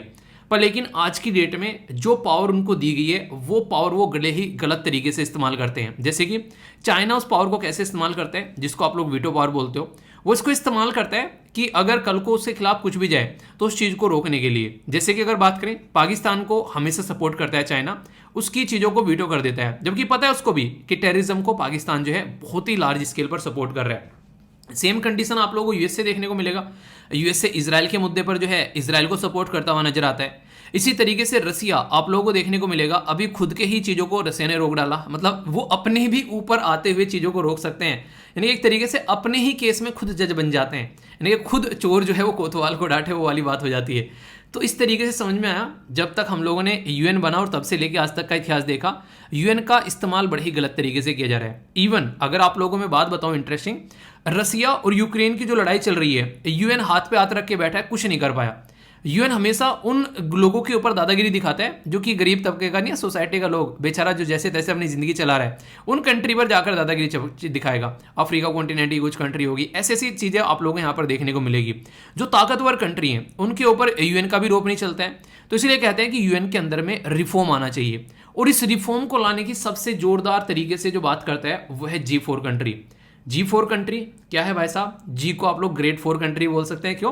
क्योंकि इसमें कुछ महान आदमी है, यानी कि इसमें हमारी कंट्री है, ठीक है, तो इसलिए इसको आप लोग महान बोलिएगा, ठीक है। अगर बात करें तो बिग जापान के नाम से एक शॉर्ट ट्रिक है, ये एक दिन एक बच्चे ने शेयर की थी मेरे साथ में। कुछ भी आप लोगों के पास में ऐसी शॉर्ट ट्रिक होती है ना, तो आप लोग मेरे साथ में शेयर कर सकते हैं, ठीक है। studyloverveer@gmail.com पर आप लोग सेंड कर दिया कीजिए, या फिर आप लोग कहीं पर भी जैसे कि इंस्टाग्राम पर आप लोग सेंड कर सकते हैं, तो वहाँ पर भी आप लोगों को चीज़ें देखने को मिल जाती हैं, ठीक है। तो ये बिग 4 कंट्री आप लोग इनके जो पिक्चर्स हैं वो शेयर कर सकते हैं मेरे साथ में इंस्टाग्राम के ऊपर भी, ठीक है, जहाँ भी आप लोगों को सुटेबल लगे। और बाकी अगर बात करें तो ब्राज़ील, इंडिया, जर्मनी और जापान, ये ऐसे देश हैं, ये बोलते हैं कि यार यूएन में जो 5 कंट्री बैठी हुई हैं, जिनको बोलते हैं कि हम लोग परमानेंट मेंबर हैं, वो बोलते हैं कि यार तुम अकेले इस दुनिया को चला रहे हो, पर रियलिटी में तुमसे संभाली नहीं जा रही है गद्दी, तो थोड़ी थोड़ी पावर जो है वो हमारे साथ में भी शेयर करो। क्यों? क्योंकि आज की डेट में सिचुएशन इतनी खराब हो रखी है कि ये जो देश है जो बोल रहे हैं कि हम लोग इस दुनिया को थाम लेंगे, वो उसको रोक नहीं पा रहे हैं। और रियलिटी में अगर देखा जाए, यूएन का जब से मैं पढ़ना स्टार्ट किया है, मुझे यूएन का कॉन्सेप्ट समझ में नहीं आता ढंग से। कॉन्सेप्ट मतलब एक ऐसा ताकतवर एक ऑर्गेनाइजेशन ये होना चाहिए था कि दुनिया में कहीं भी कुछ गलत चीज़ें हो, ये वहाँ पर आकर उसको रोक सके। ना तो ये यूएसए को रोक पाया, जितनी यूएसए ने बदतमीजी की पास में, चाहे अफगानिस्तान को ले लो, चाहे वियतनाम को ले लो, चाहे इराक को ले लो, चाहे लीबिया को ले लो, चाहे आज के डेट में सीरिया के अंदर जो महाभारत चला था अब तक, चाहे आप लोग उसको उठाकर देख लो, इसराइल का आप लोग और इसी के साथ में पैलेस्तीन का मुद्दा देख लो, तो कहीं पर भी जो है यूएन जो है वो ढंग से काम नहीं कर पाता है। तो इसके अंदर कुछ ना कुछ तो रिफॉर्म आने चाहिए, और इंडिया स्टार्टिंग से ही बोलता है कि इसके अंदर रिफॉर्म आने चाहिए। और अब तो इस पर रिफॉर्म के बारे में और कई सारे ग्रुप साथ में आ गए, जैसे कि G4 कंट्री इसी के बारे में बात करती है। अभी जब यहाँ पर 76 यानी कि 76वां सेशन हो रहा था यूएन जनरल असेंबली का, जिसके ऊपर मैंने आप लोगों से आर्टिकल भी डिस्कस किया था, G4 कंट्री ने यहाँ पर बोला कि भाई साहब अब तो सुधर जाओ। वो नहीं कहते यार अब तो सुधर जाओ, कब सुधरोगे भाई साहब, मियाँ अब तो सुधर जाओ। तो यूएन सिक्योरिटी काउंसिल जो है वो यहाँ पर बेसिकली उसके अंदर रिफॉर्म लाने की बात की जा रही है, क्योंकि जिस तरीके से वो काम कर रही है उससे सीधा सीधा ये समझ में आता है कि सब जो है अपना अपना मतलब साध रहे हैं। कोई भी नहीं सोच रहा है कि इस दुनिया को कैसे शांति में रखना है, इस दुनिया को कैसे आगे लेकर चलना है, बस अपना काम बनता और भाड़ में जाए जनता, वो वाला फंडा यहाँ पर देखने को मिल रहा है। तो जब भी यहाँ पर कोई मीटिंग होती है, ऐसा लगता है कि चाय बिस्कुट खाएंगे पिएंगे और उसके बाद में निकल लेंगे। तो ऐसी सिचुएशन में यहाँ पर कोई भी एक सटीक सोल्यूशन निकल कर नहीं आता है। तो यहाँ पर उसी के चलते G4 जो कंट्री हैं वो बार बार बोलते हैं कि जिस तरीके से आज के डेट में इसके अंदर रिफॉर्म होने चाहिए उस पर आप लोगों को कम से कम अब काम करना चाहिए। और रिफॉर्म की बातें आज से नहीं है, बहुत पहले से उठी हुई आ रही है। प्रोग्रेसिव एक रिफॉर्म आना चाहिए। तो जनरल असेंबली के द्वारा इसमें कोई रिफॉर्म नहीं लाया गया। इवन यहाँ पर इंटर गवर्नमेंटल एक नेगोशिएशन जिसको IGN बोलते थे वो भी लेकर आया गया, पर लेकिन फिर भी कोई सोल्यूशन नहीं लगा। और सबसे बड़ी बात जो मुझे इरिटेटिंग लगती है यहाँ पर जब इसके बारे में देखता हूँ, आप लोग खुद देखो इसके अंदर परमानेंट मेंबर कौन है। एक है UK, ठीक है, एक है फ्रांस, एक है रसिया, और एक है चाइना, और एक है USA। मतलब एक कॉन्टिनेंट पूरा का पूरा जिसको आप लोग बोलते हैं बेसिकली साउथ अमेरिका, कोई नहीं है यहाँ से जो UN में परमानेंट रिप्रेजेंटेशन रख सके। इसी के साथ में पूरा का पूरा फ्री कॉन्टिनेंट जो कि इतना बड़ा कॉन्टिनेंट है जिसकी कुछ हद नहीं है, उससे कोई रिप्रेजेंटेशन नहीं है यूनाइटेड नेशन के अंदर में। और देश एक ऐसा जो कि दुनिया में सबसे बड़ी पॉपुलेशन रखता है दूसरे नंबर पर और जो पहले नंबर पर आने वाला है, और एक ऐसा देश जो कि दुनिया में सबसे शानदार तरीके की डेमोक्रेसी रखता है अपने अंदर में, एक ऐसा देश भी यहाँ पर इसके अंदर रिप्रेजेंट नहीं कर रहा है। तो क्या लगता है कि UN जो है वो एक सही UN है? मुझे तो नहीं लगता यार, आप लोगों को लगता हो तो पता नहीं। तो इसलिए कहते हैं कि इसके अंदर रिफॉर्म की जरूरत है। इसका रोल क्या होना चाहिए वो जरूरी है। इसके अंदर जब तक रिफॉर्म नहीं आएंगे, जो भी कंट्रीब्यूशन कर रही है जो कंट्री, उसका क्या मतलब रह गया। तो ये जो 5 रेजिस्टेंस करते हैं ना, 5 मेंबर जो कहते हैं कि नहीं हम ही है सब कुछ, हम किसी को आगे नहीं आने देंगे, तो ये बिल्कुल सही नहीं है। और इसकी वजह से जो ये वीटो पावर लिए बैठे हैं, इस वीटो पावर को तो मुझे लगता है एक मेजोरिटी में बदल देना चाहिए। मेजोरिटी मतलब जैसे हमारी पार्लियामेंट में अगर कुछ भी आप लोग काम कर रहे हैं, ठीक है, तो वहां पर एक मेजोरिटी दिखानी पड़ेगी। अगर मेजोरिटी नहीं होगी तो काम नहीं चलेगा। मतलब जैसे कि इसके अंदर जो मेंबर है, अगर मान लीजिए 193 मेंबर है, तो कुछ भी चीज पास होनी है तो मेजोरिटी अगर वोट डालेंगी वही चीज वहां पर चलनी चाहिए। ऐसा नहीं होना चाहिए कि यहाँ पर 5 बैठे हैं और बस वो डमरू बजा रहे हैं और सब नाच रहे हैं, ऐसा बिल्कुल नहीं होना चाहिए। तो ये चीज़ें आप लोगों को यहाँ पर देखने को मिलेगी। इसके इंटरेस्टिंग में आप लोगों को एक और ग्रुप के बारे में बताता हूँ। पाकिस्तान ना हमेशा यार अपोजिट खड़ा मिलता है, ठीक है। कभी कभी तो मुझे दया आती है कि यार मतलब हद हो गई, एक तरीके से नहीं, ये बिल्कुल ऐसे ही है। आप लोगों ने अक्सर देखा होगा जब 2 भाई होते हैं ना और वो अलग हो जाते हैं, तो जितने वो एक दूसरे से चिढ़ते हैं ना, मतलब इतने वो पड़ोसी से भी नहीं चिढ़ते। एक दूसरे के साथ में कंपटीशन रहता है, ये मेरे से आगे निकल गया, ऐसा हो गया, फलाना ढिमकाना। कई बार गांव में जाओगे ऐसा लगेगा उसने ना अपने घर में चक्की लगवा ली, उसने गंडासा लगवा लिया, अरे मैं भी गंडासा लगाऊंगा, अरे वो ट्रैक्टर ले आया मैं भी ट्रैक्टर लेके आऊँगा। अलग ही तरीके का वो चल रहा है। दुनिया चांद पर पहुंच रही है, आपस में लगे हुए। ऐसे ही पाकिस्तान करता है। पाकिस्तान ने भी क्या कर रखा है, एक ग्रुप बना रखा है, एक तरीके से उसको बोलते हैं यूनाइटिंग फॉर कंसेंसस। उसका मतलब क्या है, वो काम करता है कि हम अपोज करेंगे जो इंडिया बोलेगा। मतलब हमारी ड्यूटी क्या है, हमारी ड्यूटी है जो भी इंडिया बोलेगा उसके अपोज में जाएंगे। इंडिया क्या बोल रहा है कि UN में रिफॉर्म लाओ, हमको उसका पार्ट बनाओ। पाकिस्तान बोलते हैं नहीं ऐसा नहीं हो सकता। तो पाकिस्तान के साथ में इटली भी मिल गया, मैक्सिको मिल गया, इजिप्ट मिल गया और साउथ कोरिया मिल गए। तो ये कंट्री बोलते हैं, इनका मानना ये है कि कम से कम यार उनको ले रहे हो तो हमें भी साथ में लेकर चलो। इवन चाइना तो ये भी बोलता है कि इंडिया और पाकिस्तान जो है वो दोनों एक साथ में आज़ाद हुए 1947 में। अगर इंडिया को UN की सीट मिलनी चाहिए तो पाकिस्तान को भी UN की सीट मिलनी चाहिए। अब भाई साहब यहाँ पर फिर ये बात आती है कि पाकिस्तान को सीट तो दे दे, पर लेकिन ये तो देख लो पाकिस्तान की कंडीशन क्या हो रखी है। सीट कम से कम एक ऐसे इंसान को देनी चाहिए जिसके अंदर डेमोक्रेसी हो, जो अपनी अर्थव्यवस्था को ढंग से लेकर चल रहा हो, उसकी GDP एक ठीक ठाक GDP हो। मतलब कभी तो पहले US से जो था वो यहाँ पर हरकतें कर रहा था, उसके रहमोक्रम पर पाकिस्तान चल रहा था। अभी आप लोगों को देखने को मिलेगा चाइना के रहमोक्रम पर चल रहा है। यहाँ की जनता की वो नहीं कहते कि ऐसी की तैसी मार रखी है यहाँ के इस्टेब्लिशमेंट ने, एडमिनिस्ट्रेशन ने। जो यहाँ का एडमिनिस्ट्रेशन है ना, वैसा जनता को एक तरीके से त्राहिमाम में बिता रखा है। जो भी एक तरीके से अपनी जिंदगी जीना चाहता है उसको पाकिस्तान से बाहर जाने की जरूरत है, वरना वहां पर काम नहीं चलता है। अभी देखो पाक ऑक्युपाइड एरिया में क्या हो रहा था, अभी कुछ दिनों पहले इसी तरीके की बलूचिस्तान वाले में एरिया में चीजें देखने को मिलेगी। तो ये सिचुएशन इतनी ज़्यादा खराब हो रखी है, तो उसको UN की सीट देना तो ये कितना फेयर है अगर इसको देखा जाए। तो चाइना जो है वो ऐसी हरकतें करता है, इसलिए उसको लगता है कि ऐसा कुछ बस बोलने के लिए मिल गया। उन्हें एक बस्सी का जो ये एक पर्टिकुलर एक यूट्यूब पे वो पड़ा हुआ है जो कॉमेडी का, जो स्टैंड अप कॉमेडी का, सो है, कह रहा है कि हम लोगों ने एक बार सोचा कि कॉलेज में अपना नाम करना है, ठीक है, तो नाम करना है तो क्या करें कि हम लोग करते हैं, ऐसा करते हैं कि वाटर कूलर को ऊपर से नीचे गिरा देते हैं तो हमारा कॉलेज में नाम हो जाएगा। उस टाइम पे हमें लग रहा था बहुत बढ़िया आइडिया है ये। समझ रहे हो, मतलब पिद्दी सा आइडिया एक तरीके से, तो वह हंस रहा उसी चीज़ के ऊपर बोलकर। तो वही चीज़ है। तो चाइना को ये लग रहा है कि वो पता नहीं कितना बड़ा आइडिया ले बैठा कि पाकिस्तान को ये कर दो हो जाए, पर रियलिटी में अगर आप देखोगे आप लोग बैकग्राउंड में जाकर, ये सारी फालतू की चीज़ें हैं, वो बस अपनी रोटियां सेकना चाहते हैं। तो यूएन सिक्योरिटी काउंसिल के अंदर इंडिया डिमांड कर रहा है पिछले 40 साल से कि परमानेंट मेंबरशिप यार हमको भी दे दो, पर लेकिन ये मानने के लिए तैयार ही नहीं है, क्योंकि हमारी साइज ऑफ इकोनॉमी देखो, ये पॉइंट बता रहा हूं मैं आप लोगों को, ठीक है। और जो भी पॉइंट मैं बोलता हूं टेंशन लेने की जरूरत नहीं है, सारे के सारे आप लोगों को स्लाइड में देखने को मिल जाएंगे। जब आप लोग ये पीडीएफ डाउनलोड करोगे तो बाकायदा सारी चीजें आप लोगों के सामने होंगी। तो यहाँ पर बात की जा रही है कि अगर इंडिया की पावर के बारे में बात करें तो याद रखिएगा आप लोग यहाँ पर कि हमारी पावर आज के डेट में इतनी है कि दुनिया हमारी सुन रहा है, ठीक है। 2009 से हम लोग लगे हुए थे मसूद अजहर को ट्राई करने के लिए, मसूद अजहर को जो है टेररिस्ट की लिस्ट में डाला जाए। अब वो डाला जा रहा है, जैसे जयशंकर साहब ने बोला कि कुछ ऐसी प्रॉब्लम है, अगर हिस्ट्री उठाकर आप लोग देखोगे, जिसमें से एक प्रॉब्लम तो आप लोगों को बोलेगी कि इंडिया का और जो पाकिस्तान का जो बंटवारा हुआ वो बहुत बड़ी प्रॉब्लम है, ठीक है, जो कि आप लोगों को देखने को मिलेगी। दूसरा हमारा जो है 90 आप लोग देखने को मिलेगा, जो 90 जो नहीं एक तरीके से जो बेसिकली जो एलपीजी जो रिफॉर्म में आई उस टाइम पे हमारी जो कंट्री की अर्थव्यवस्था जो गड़बड़ाई थी वहां पर, उस टाइम पर हम लोग चीज़ों को संभालते हैं। उससे पहले 1962 में जो चाइना के साथ में वॉर हुई, तो अगर हमारे पास में उस टाइम पर न्यूक्लियर वेपन होता तो वो चीज़ें भी ना होती। तो ये सारी सिचुएशन ऐसी है जो कि हम लोग समझ सकते हैं और इनके ऊपर हम लोग काम भी कर सकते हैं। तो इसके बारे में आप लोग थोड़ा सा याद रखिएगा कम से कम, ठीक है। बाकी जैसे कि इंटर गवर्नमेंटल जो नेगोशिएशन जो है उसके बारे में आप लोग जरूर याद रखिएगा। यूनाइटेड नेशन के अंदर रिफॉर्म लाने की बात करता है, जिसमें अफ्रीकन यूनियन, G4 कंट्री, बहुत सारे लोग हैं, ये सारे बात करते हैं कि इसके अंदर आप लोगों को रिफॉर्म लेकर आने हैं, पर लेकिन आज तक भी रिफॉर्म लेकर नहीं आए। तो इसीलिए कहते हैं कि जो यूएन की जो गड्डी चल रही है उसके आप लोगों को देखने को मिलेगा, उसमें रियलिटी में तो उसमें पहिया है ही नहीं है, वो अपनी ही दुनिया अपने हिसाब से चला रहे हैं। वो नहीं कहते कि आप लोगों ने अक्सर सुना होगा कि ये इंसान जो है वो अपने में ही खुश है, ठीक है, मतलब इसको कोई मतलब नहीं है कि जिंदगी में कुछ अच्छा हो रहा है कुछ बुरा हो रहा है, कोई मतलब नहीं है, बस अपनी जिंदगी एंजॉय कर रहा है और उसी में ये खुश है। तो वो वाली चीज़ें आप लोगों को यहाँ पर देखने को मिलेगी। तो उस चीज़ से बाहर निकलना है और सही डायरेक्शन में चीज़ों को लेकर चलना है ताकि सिचुएशन को संभाला जा सके। तो ये बेसिक चीज़ें होगी इसके बारे में। आई होप कि आप लोगों को कोई भी कन्फ्यूजन इसके बारे में नहीं होगा। अब थोड़ा सा यूनाइटेड नेशन के बारे में यानी कि यूएन के बारे में हम लोग जानेंगे। उससे पहले एक क्वेश्चन भी है, इसको भी आप लोग ट्राई करिएगा, जिसने ट्राई नहीं किया वो भी आप लोग ट्राई करिएगा। बोला गया है कि discuss the role and the relevance of UN Security Council in the 21st century and why UN Security Council जो है वो नीड है वेरियस रिफॉर्म। तो इसी के बारे में क्वेश्चन आप लोगों से यहाँ पर पूछा जा सकता है, ठीक है। तो यहाँ पर अगर बात करें यूएन सिक्योरिटी काउंसिल के जब रिफॉर्म के बारे में हम लोग बात करते हैं तो मैंने आप लोगों को यहाँ पर पढ़ाया भी था, अभी यहाँ पर शायद 2-3 दिन पहले ही इसके बारे में बताया था कि टोटल 5 परमानेंट मेंबर हैं और बाकी के 10 नॉन परमानेंट मेंबर होते हैं, जो कि हर 2 साल की टर्म के लिए इनको चुना जाता है।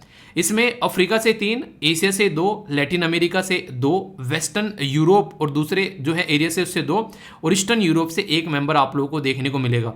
तो यहाँ पर एक तरीके से ये ऐसा रहता है कि यहाँ पर जो चुनकर आते हैं 2 साल के लिए आते हैं और फिर यहाँ पर अपना काम करके निकल लेते हैं और फिर से यहाँ पर आ सकते हैं। जैसे कि हमारा देश जो है आज तक का मैंने आप लोगों को बताया था कि अब की बार जो है 8वीं बार है, इससे पहले 7वीं बार हम लोग जो है मेंबर बन चुके हैं।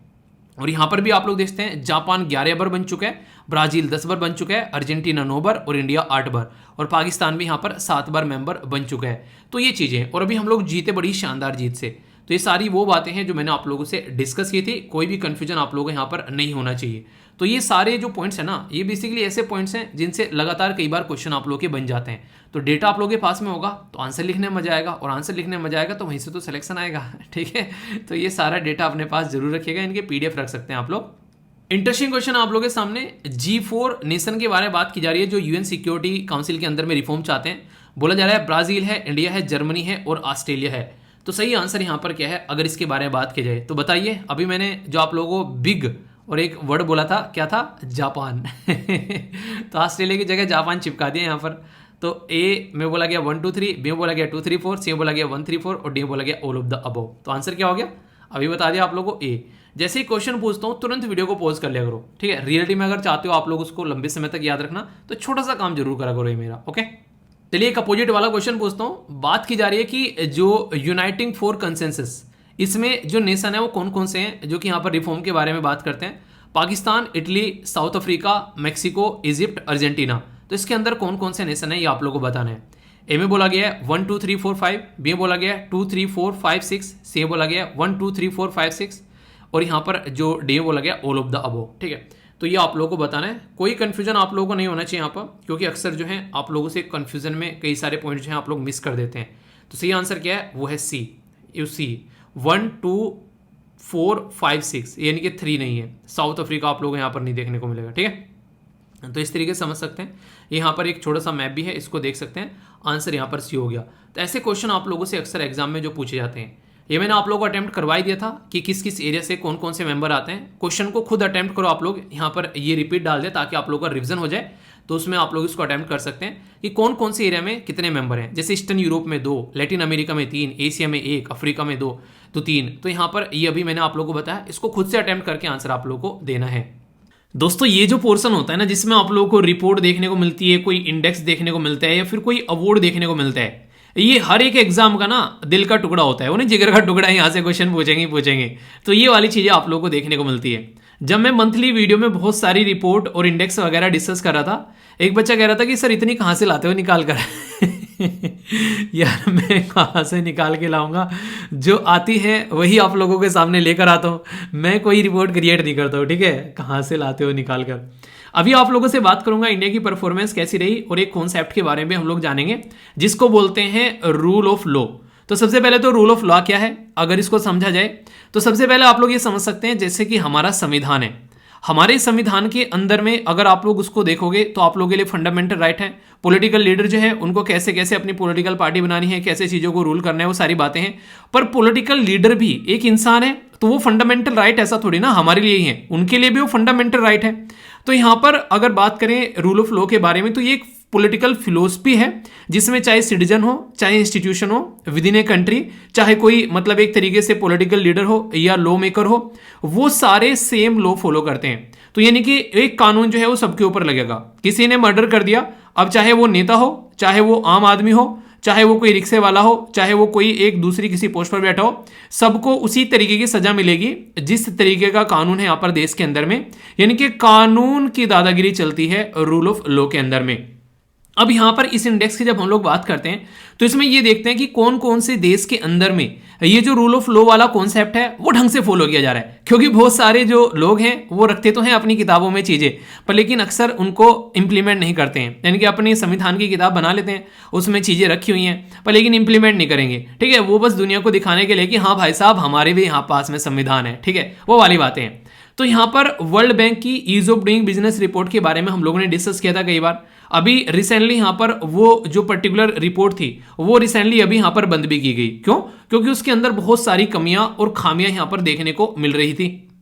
पर लेकिन हमारी परफॉर्मेंस उसमें भी काफी अच्छी बढ़ती नजर आई। अब हम लोगों का फोकस है यहाँ पर रूल ऑफ लॉ के ऊपर, किसके ऊपर फोकस किया जाए। सबसे पहले तो ये पूछ बैठेंगे आप लोगों से कि भाई साहब ये बता दो यार, तुम ये किसके द्वारा प्रस्तुत किया जाता है, यानी कि कौन है इसके पीछे। यानी कि एक तरीके से ना कहते हैं कि इसके पीछे किसका हाथ है ये बताओ पहले, ठीक है। तो वर्ल्ड जस्टिस प्रोजेक्ट जो है ये एक USA based civil society group है जो कि ये काम करता है। एक बात बताऊं आप लोगों को, अगर ध्यान से आप लोग चीजें देखोगे, दुनिया भर में बहुत सारी ऐसी चीजें हो रही हैं जो यूएसए करता है। मतलब वो दुनिया भर में कहाँ कहाँ कमियां हैं, खामियां हैं, वो निकाल के एक तरीके से नहीं, बाल की खाल उखाड़ उखाड़ के दुनिया के सामने रखता रहता है कि अच्छा ये ना इस चीज में कमी है, ये ना उस चीज में कमी है। तो हर चीज में कमी निकालने का एक तरीके से शौक हो गया इसको। नहीं कहते कि एक तरीके से चिढ़ने वाला इंसान, तो चिड़ल्ला इंसान यूएसए है यहाँ पर। अगर बात करें हमारे देश की जो रैंक है 140 में से यहाँ पर 77 यानी कि 77 बताई गई इसके द्वारा। तो कैसे बताइए, कुछ पैमाना है क्या इसके पास में नापने वाला, ये कुछ फीता मीटर या लीटर वगैरह लिए बैठा है क्या? जी हाँ बिल्कुल लिए बैठा है। टोटल 8 ये पैमाने यहां पर लिए बैठा है। ये 8 पैमाने हैं आप लोगों के सामने, जिसमें सबसे पहला है यहाँ पर जो गवर्नमेंट है उसकी शक्तियों पर क्या क्या प्रतिबंध है उसके बारे में यहाँ पर बात की जाती है। दूसरा यहाँ पर भ्रष्टाचार वगैरह कितना कम है उसको देखा जाता है। सरकार कितनी ओपन है, लोगों से बातें कर रही है, तो यहाँ पर ठीक है, वरना पता चला लोगों की सुनी नहीं रही है। कितने फंडामेंटल राइट जो यहाँ पर फॉलो किए जा रहे हैं, पता चला लोगों के बोलने का अधिकार नहीं है, लोगों की कोई सुनता नहीं है, कहने के लिए फंडामेंटल राइट है पर कोई सुन ही नहीं रहा है। ऑर्डर और सिक्योरिटी यानी कि आदेश और सुरक्षा कितने अच्छे से यहाँ पर फॉलो की जा रही है, और लॉ एंड ऑर्डर की बात की जा रही है वैसे यहाँ पर।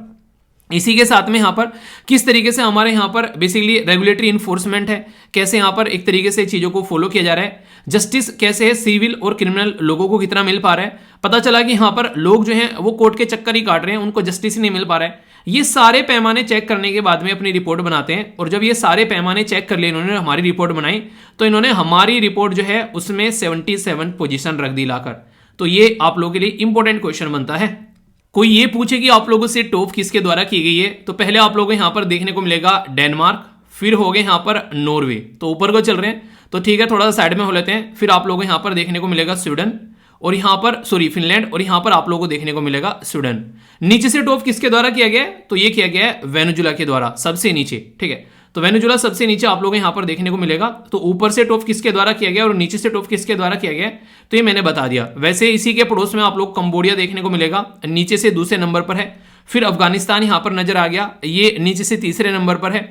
इसी के साथ में आप लोगों को यहाँ पर बेसिकली कोंगो देखने को मिलेगा, डेमोक्रेटिक रिपब्लिक ऑफ कोंगो, ये यहाँ पर नीचे से टॉप कर रहा है। तो ये ऐसे रीजन है जिसके बारे में कुछ कुछ बातें आप लोग यहाँ पर याद रख सकते हैं। कल को क्वेश्चन पूछ रहे तो कंफ्यूजन नहीं होना चाहिए कि हाँ ऐसी ऐसी कुछ बातें हम लोगों ने की थी डिस्कस, ठीक है। जो बातें मैंने यहाँ पर बताई है आप लोगों को यहाँ पर ये पिक्चर में भी दिख सकती है। अगर आप लोग इनको याद रखना चाहते हैं तो इसका स्क्रीनशॉट ले लेना।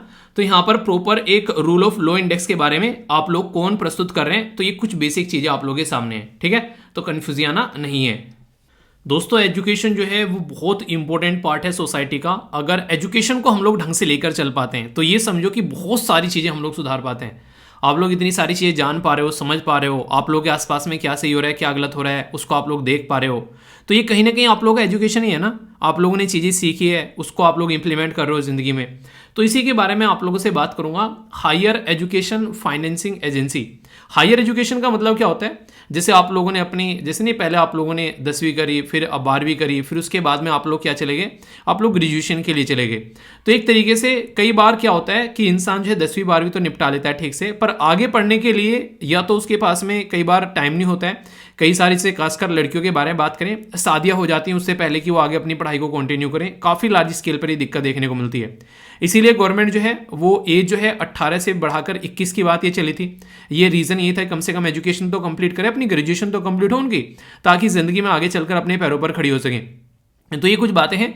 तो गवर्नमेंट जो है उनका टारगेट था कि 1 लाख करोड़ जो है 2022 में यहाँ पर बेसिकली मोबिलाइज किया जाए फंड, पर लेकिन उतना फंड इकट्ठा नहीं हो पाया, ठीक है। मुझे ये लगता है, कई बार सोचता हूँ ना कि एजुकेशन में जब पैसे के बारे में बातें करते हैं, मतलब क्रिकेट जैसे गेम हो गए या फिर कहीं और देख लो पॉलिटिक्स में, मतलब दुनिया भर का पैसा पड़ा हुआ घूम रहा है, ठीक है, जिसकी कुछ हद नहीं है, टिल्ले लगे हुए हैं पैसे के। पर लेकिन जब पढ़ाई के बारे में इन्वेस्टमेंट की बात करते हैं कि अपनी पढ़ाई में इन्वेस्टमेंट कर दें, कुछ अच्छे अच्छे कॉलेजेस बना दें, कुछ ढांचा क्रिएट कर दें, अच्छे अच्छे टीचर रख दें, मतलब उसके बारे में कोई सोचता ही नहीं है। टीचरों की किल्लत इतनी ज़्यादा है स्कूलों के अंदर में जिसकी कुछ हद नहीं है। मतलब ये ना सोचकर अंदर से कई बार ना बहुत ही बुरा सा लगता है यार। एक ऐसी चीज़ जो कि समाज को बनाएगी, देश को एक अच्छे लेवल पर लेकर जाएगी, उसी में हम लोग ढंग से काम नहीं करते हैं। तो हायर एजुकेशन में फाइनेंसिंग की बात करें तो मिलकर प्रोजेक्ट स्टार्ट किया गया था मिनिस्ट्री ऑफ एजुकेशन के द्वारा और कैनरा बैंक के द्वारा, क्योंकि इसके बेस पर ये क्या सोच रहे थे कि जो भी ढांचागत विकास है, यानी कि इंफ्रास्ट्रक्चर डेवलपमेंट करना है जो हमारे एजुकेशनल इंस्टीट्यूशन है, और लॉन्ग टर्म लोन यहां पर दिया जाएगा ताकि आगे चलकर क्या हो सके, अपना पैसा भी उतार सके। देखो इंटरेस्टिंग बात बताऊं आप लोगों को, आप लोग ये जानकर हैरान होंगे, जैसे कि बड़ी बड़ी यूनिवर्सिटी है ना, जैसे MIT हो गई यूएसए में, लंदन के अंदर, मतलब उसके यूके के अंदर में बहुत बड़ी बड़ी यूनिवर्सिटी है कई सारी। इनमें से जो पढ़ के निकलता है ना वो फिर काफ़ी लार्ज स्केल पर इन इंस्टीट्यूशन में डोनेट करता है। तो ये जो डोनेशन का पैसा उनके पास में आता है ना, वो भाई साहब बेइंतहा है अगर हमारे देश की यूनिवर्सिटी के साथ में आप लोग कंपेयर करोगे उसको। यानी कि जो स्टूडेंट पढ़ के निकल गया वो कंट्रीब्यूट करना चाहता है कि हाँ यार मैं यहाँ से पढ़ के निकला हूँ और मेरी वजह से यहाँ पर एक तरीके से इस पर्टिकुलर इंस्टीट्यूशन में चीज़ें अच्छी चलती रहनी चाहिए और ये बना रहना चाहिए। इसी के चलते वो अपने रिसर्च एंड डेवलपमेंट पर भी काम कर पाते हैं।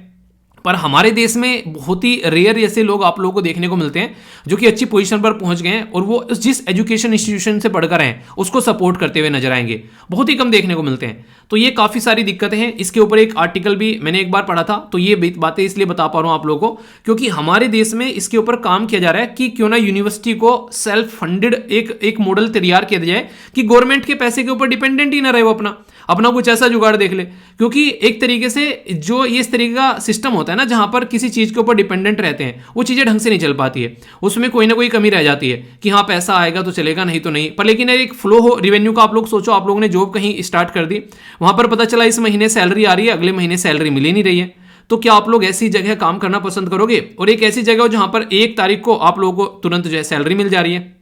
तो ये सारी चीजें आप लोग समझ सकते हैं। तो इस तरीके से एक ऑर्गेनाइजेशन का चलना जरूरी है कि उसके पास में फंड हो, और एजुकेशनल इंस्टीट्यूशन हो गया, हॉस्पिटल हो गई, ये सारी चीजें इनके अंदर तो फंड होना काफी जरूरी है। तो नॉन प्रॉफिट और नॉन बैंकिंग फाइनेंस कंपनी जो कि NBFC यहां पर सेटअप की गई, HEFA यानी कि Higher Education Financing Agency. Government के द्वारा यहाँ पर स्कोप लाया गया 2018 में कि किस तरीके से हम लोग अपनी कंट्री में एजुकेशन का ढांचा है उसको बदल सकते हैं, बढ़ा सकते हैं, और उसके चलते यहाँ पर ये चीजों को स्टार्ट करने की कोशिश इनके द्वारा की गई। ठीक है, मतलब इसका नाम क्या रखा गया, राइज नाम दिया गया इसका। राइज जैसे कि यहाँ पर रिवाइटलाइज, एक तरीके से रिवाइटल नहीं बोलते हैं, तो यहाँ पर एक तरीके से रिवाइटलाइजिंग जो इंफ्रास्ट्रक्चर सिस्टम इन एजुकेशन, तो राइज नाम दिया गया इसकी फुल फॉर्म। तो 2022 में यहाँ पर इसके ऊपर फिर से फोकस किया गया, खासकर जैसे केंद्रीय विद्यालय हो गए, नवोदय विद्यालय हो गए, मेडिकल इंस्टीट्यूशन हो गए। अभी खुद देखो बहुत सारे बच्चे ऐसे थे जो कि यूक्रेन में वार की वजह से वहां से अपनी एजुकेशन छोड़कर आए, तो क्या हम लोगों ने ऐसा सिस्टम क्रिएट कर रखा है कि कोई बाहर से आए हम लोग उसको एजुकेशन प्रोवाइड करा सकें? तो ये भी आप लोग समझ सकते हैं। हमारी कंट्री में कई बार बहुत सारी ऐसे एजुकेशन से रिलेटेड इशू देखने को मिलते हैं, पैसा एक बहुत बड़ा मुद्दा निकल कर आता है यहाँ पर। तो इस तरीके से समझ सकते हैं कि मेरिट बेस पर ज़्यादा से ज़्यादा फोकस हमारा होना चाहिए। तो यहाँ पर ये एक नोडल बॉडी है जो कि ढांचे को फाइनेंस करने की बात करती है एजुकेशन सेक्टर में।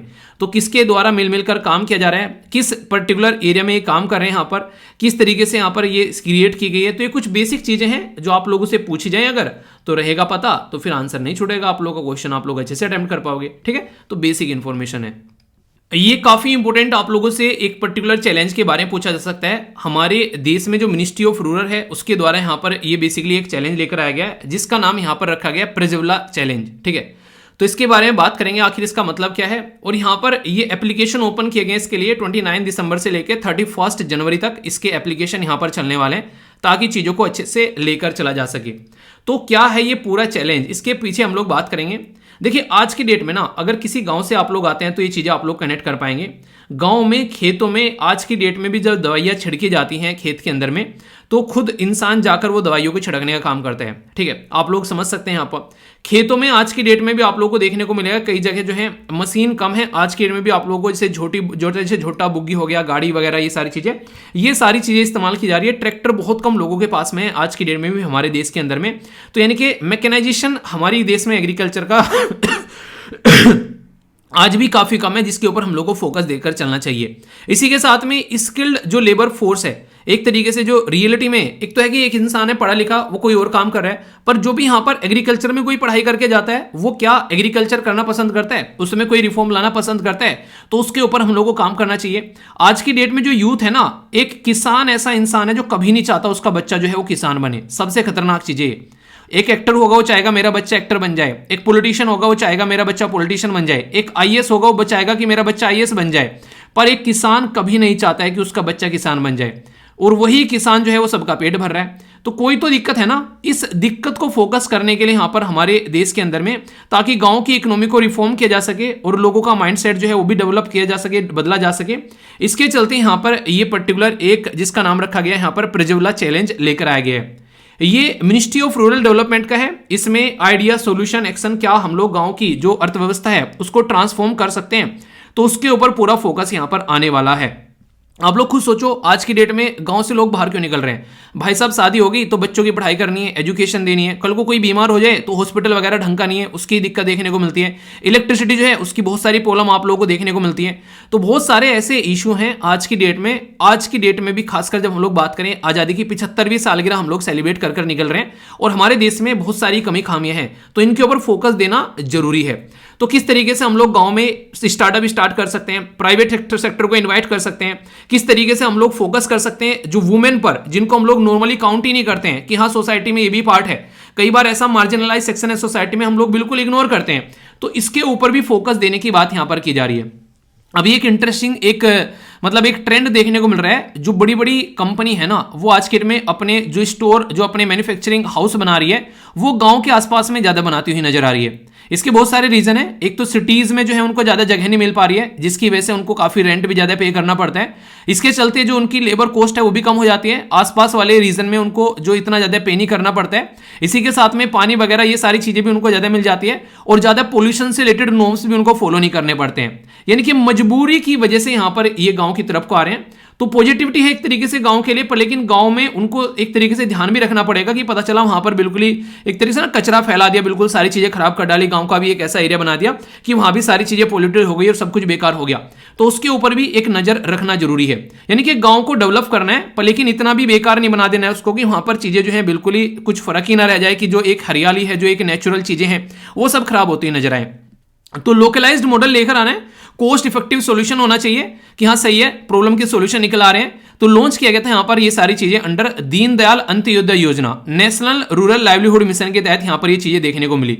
तो यहां पर दीनदयाल अंत्योदय योजना, नेशनल रूरल लाइवलीहुड मिशन जो है, ये रूरल जो गांव वाला जो एरिया है उसमें यहां पर बात कर रहा है किस तरीके से सेल्फ हेल्प ग्रुप मिलकर काम कर रहे हैं और लॉन्ग टर्म सपोर्ट प्रोवाइड कराई जा रही है ताकि गांव में लोगों को जॉब भी मिल सके, उनकी इनकम को भी इंप्रूव किया जा सके। एक गवर्नमेंट ने काम किया था कि हम लोग गांव में लोगों की इनकम को डबल करेंगे, पर लेकिन इन रियलिटी वो चीजें पॉसिबल हो नहीं पाई और 2022 जो है आस करते करते यहां पर चला गया, यानी कि 2022 तक इनकम डबल करने की बात यहां पर की गई थी। तो आज आप लोगों के सामने यहां पर सारी चीजें आप लोगों को देखने को मिल रही है, ठीक है। तो ये सारी बेसिक चीजें हैं जिनके बारे में आप लोग याद रख सकते हैं, कंफ्यूजन हो तो उसको दूर करना है, ओके।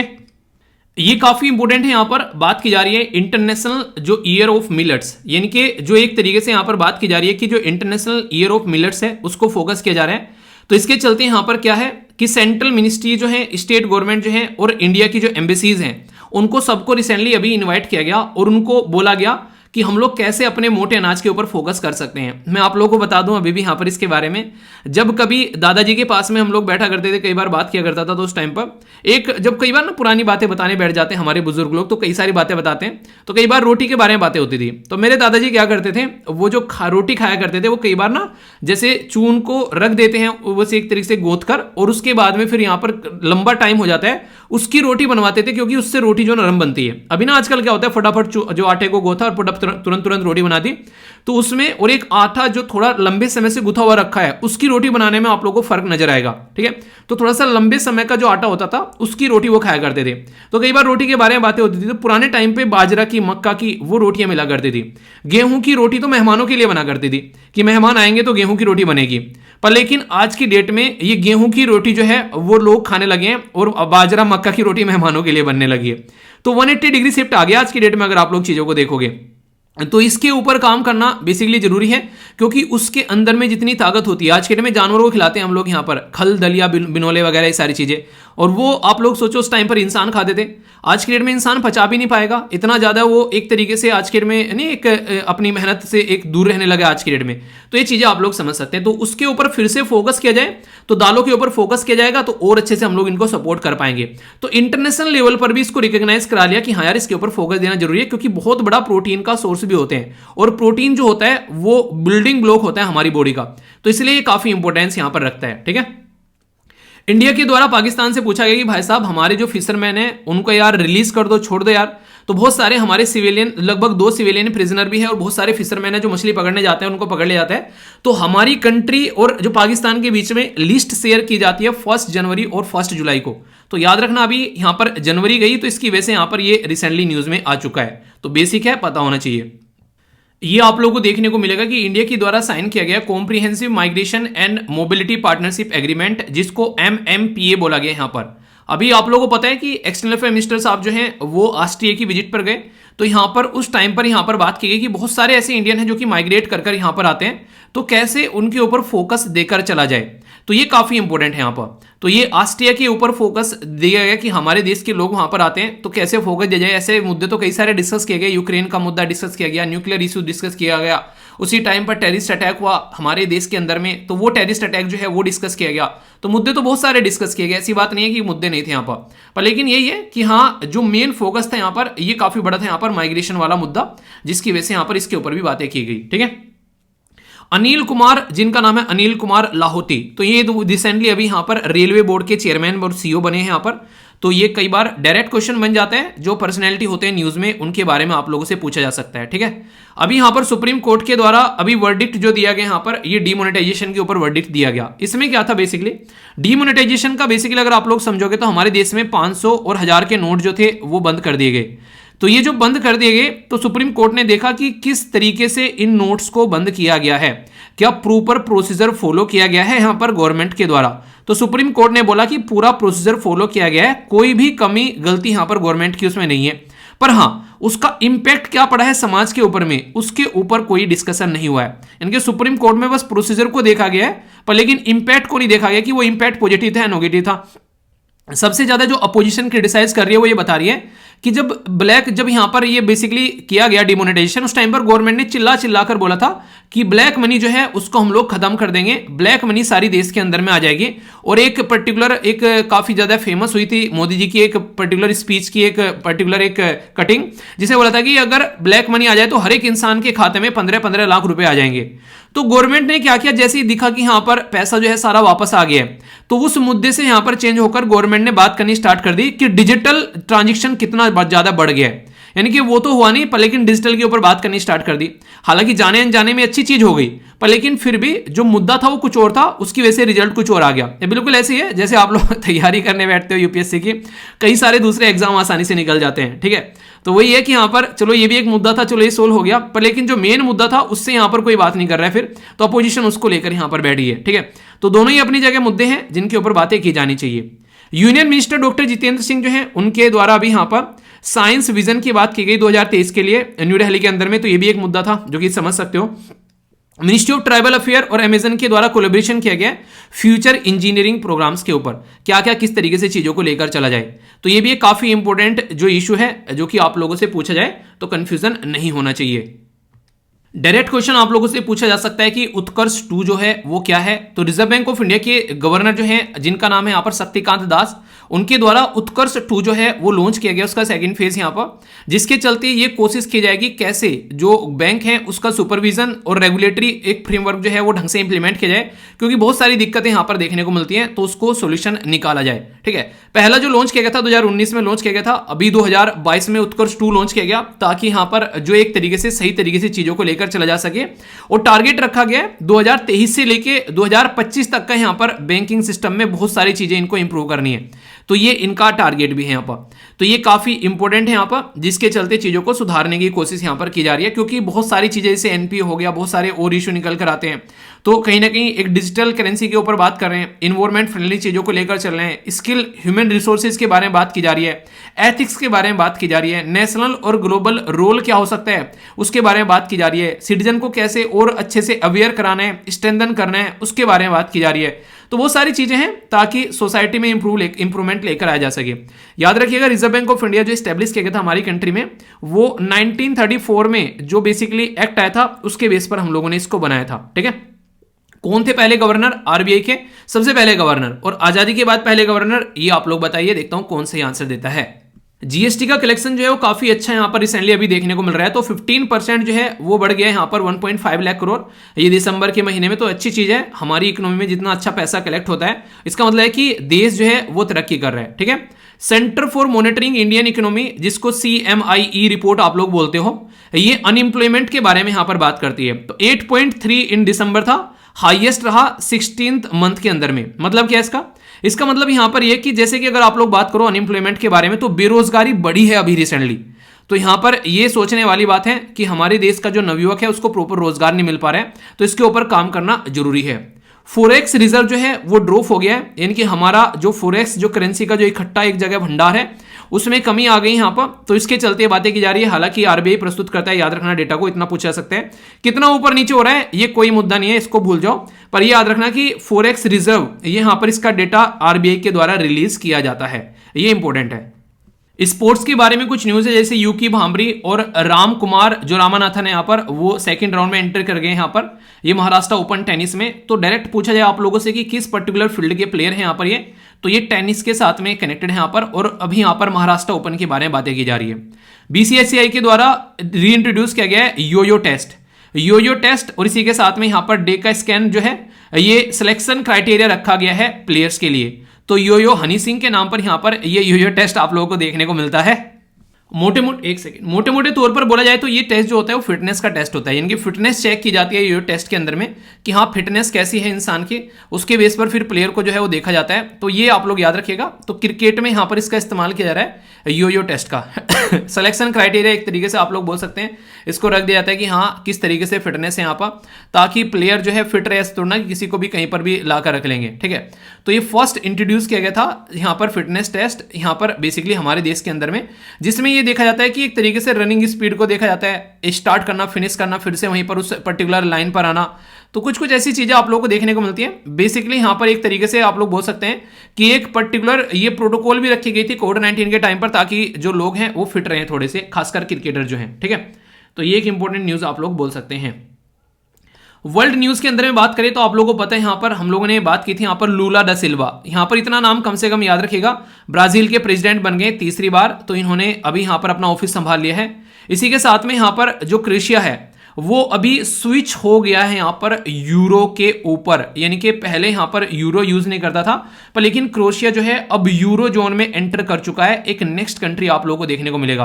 अब तक मुझे लग रहा है लगभग 19 कंट्री यूज करते थे, इसके ऐड होने पर यहाँ पर एक और यहाँ पर अभी बढ़ गया, जो कि यूरो यूज करने वाला कंट्री।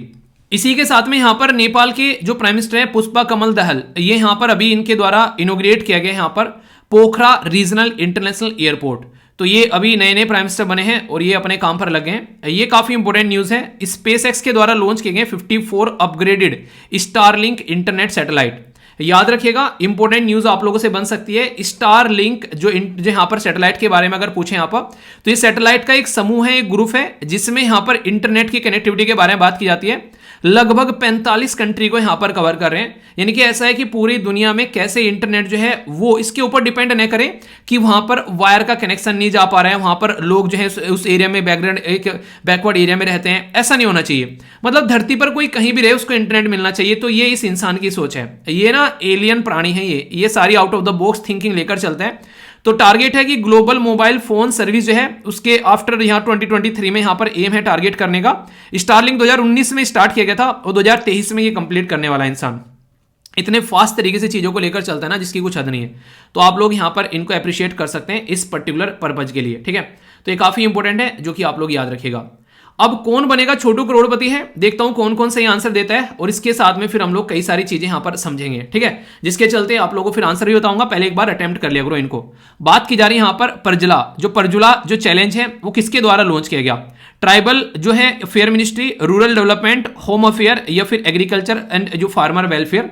अभी पढ़ाया, अब इतनी जल्दी भूले तो नहीं होंगे, या फिर वो बात आ रही है भूला है? आज तो एनर्जी में कमी नहीं आ रही ना, ठीक है। जैसे मैंने बताया था स्टार्टिंग में आप लोगों को कि बेसिकली कल मैंने बताया था ना स्टार्टिंग में वीडियो के कि कल कई सारे बच्चों के मेल आए कि हाँ सर एनर्जी बहुत ही लो दिख रही थी वीडियो के एंड में आते आते। तो बोला था यार मैंने कि आप लोगों की बेसिकली जो वीडियो देख लिया आप लोगों ने, जो आप लोगों की वीडियो मैंने डाली थी, वो वीडियो बनाते बनाते मतलब लेट हो गया था काफ़ी, जिसकी वजह से सारी चीज़ें हुई। पर लेकिन वही है, सोना कम हो गया था काफ़ी, ठीक है। तो ऐसा नहीं कि पढ़ाने का मन नहीं कर रहा था बच्चे बोले सर पढ़ाने का मन नहीं कर रहा तो रहने देते सोया कम रहता ना इंसान, तो फिर होती है चीजें, ठीक है। बात करते हैं यहाँ पर इन्वेस्टर रिस्क रिडक्शन जो एक्सिस है उसके बारे में, IRA जो प्लेटफॉर्म है उसके बारे में। तो इसके बारे में आप लोगों को बताना है किसके द्वारा यहाँ पर ये बेसिकली हैज अर्ज स्टॉक एक्सचेंज, तो RBI, सेबी, नीति आयोग या फिर सुप्रीम कोर्ट। तो क्वेश्चन का आंसर दीजिए। नेक्स्ट क्वेश्चन आप लोगों के सामने कि कौन सी सिटी के द्वारा होस्ट किया जा रहा है यहाँ पर कोऑपरेटिव जो बेनिफिशियरी कॉन्फ्रेंस? मुंबई, बेंगलुरु, दिल्ली या फिर अहमदाबाद। नेक्स्ट क्वेश्चन है यहाँ पर, ये तो काफी इंपॉर्टेंट है, खासकर अगर पूछा है आप लोगों से, कई बार ऐसे क्वेश्चन बन जाते हैं कि अभी रिसेंटली क्या बात की जा रही है, change in the rate of small saving scheme. तो यहाँ पर कौन से डिपार्टमेंट के तहत यहाँ पर ये चीजें निकल कर आती है, मतलब कौन सा डिपार्टमेंट काम करता है? Department of expenditure, department of economy, department of revenue department of finance. तो काफी इंटरेस्टिंग क्वेश्चन है, बताइए। सी सेट का क्वेश्चन है, अटेम्प्ट करो इसको यहां पर, और एक तरीके से रीजनिंग का क्वेश्चन है, आप लोग इसको आसानी से अटेम्प्ट कर सकते हैं। आंसर बताओ, फिर आप लोगों को मैं इसका आंसर बताता हूं, ठीक है। इसी बेस पर आप लोगों को फिर चीजें बताई जाएंगी, आप लोग अटेम्प्ट कर लो। नेक्स्ट यहां पर आप लोगों के सामने है बेसिकली जो रिवर के बारे में, ठीक है। तो रिवर हम लोग अभी फिलहाल यूरोप की रिवर्स देख रहे हैं। राइन रिवर एक बहुत ही बड़ी मेजर रिवर में आती है यूरोप के अंदर में। अगर बात करें तो एक तरीके से यूरोप की जान की तरीके से आप लोग इस रिवर को यहां पर देख सकते हैं, काफी बड़ा रोल प्ले करती है। खासकर अगर बात करेंगे नीदरलैंड के अंदर में, जर्मनी के अंदर में बहती हुई, स्विट्जरलैंड के साथ में कनेक्ट, फ्रांस के साथ में। तो जो इंपॉर्टेंट देश है यहाँ पर, खासकर अगर बात करें जो एक तरीके से यूरोप के अंदर में, स्विस, ऑस्ट्रेलिया भी आप लोग, ऑस्ट्रिया भी यहाँ पर देखने को मिलेगा। तो 1233 किलोमीटर लंबी ये रिवर आप लोगों को यहाँ पर नजर आएगी, ठीक है। तो ये राइन रिवर के बारे में कई बार पूछा जाता है। बड़ी ही खूबसूरती के साथ में यहाँ पर ये इसके नज़ारे भी आप लोगों को यहाँ पर देखने को मिलते हैं। बड़ी ही प्यारी प्यारी सी ये पिक्चर है, मनमोहक। हम लोग भी चाह रहे हैं कि हमारी गंगा जो है वो इसी तरीके से पवित्र और साफ सुरक्षित आप लोगों को देखने को मिले। तो इसीलिए हम लोग कई बार इंस्पायर भी होते हैं यूरोपियन कंट्री से कि उन्होंने तो कर लिया भाई साहब, हम कर पाएंगे कि नहीं कर पाएंगे। हम लोग काफ़ी लंबे समय से लगे हुए हैं, बहुत सारा पैसा भी खर्च कर चुके हैं, पर लेकिन देखो जल्दी हम लोग भी, उन्हें कहते हैं कि एक जो बेसिकली इस्लाम मुस्लिम कम्युनिटी के अंदर है, इंशाअल्लाह जल्दी हम लोग अचीव करेंगे, ठीक है। तो कहने का मतलब है कि ऊपर वाला जो है वो जल्दी हमारी एक तरीके से मदद करेगा, चीज़ें जल्दी अचीव करेंगे हम लोग, ठीक है। तो देखो कितनी जल्दी हम लोग चीज़ों को अचीव कर पाते हैं। तो सबसे पहला क्वेश्चन आप लोगों ने यहाँ पर पूछा था बेसिकली परजुला, जो बेसिकली यहाँ पर ये एक स्कीम थी, एक चैलेंज था, ये इसके बारे में बात की गई थी। तो गांव के एरिया को कैसे डेवलप करना है, ये रूरल मिनिस्ट्री से रिलेटेड हम लोगों ने यहाँ पर चीज़ें डिस्कस की थी, ठीक है। तो कोई भी कंफ्यूजन नहीं होना चाहिए। तो आप लोगों से क्वेश्चन भी यहाँ पर बने तो आप लोगों को पता होना चाहिए कि गाँव को कैसे डेवलप करना है, उसके ऊपर बात की जा रही है, ठीक है। नेक्स्ट यहाँ पर बात की जा रही है कि to set up the investor risk reduction access platform which institution के द्वारा यहाँ पर अर्ज किया गया है, ठीक है। तो जब भी आप लोग आंख बंद कर इस क्वेश्चन का आंसर दे सकते हैं, क्योंकि जब भी बात आ जाए यहाँ पर स्टॉक एक्सचेंज के बारे में तो सेबी सबसे पहले आप लोग के दिमाग में आना चाहिए। Security and exchange board of India, SEBI यहाँ पर ये सारे काम करती हुई आप लोगों को देखने को मिलेगी। तो कोई भी कंफ्यूजन तो इसको लेकर होना नहीं चाहिए। तो ऐसा क्वेश्चन था।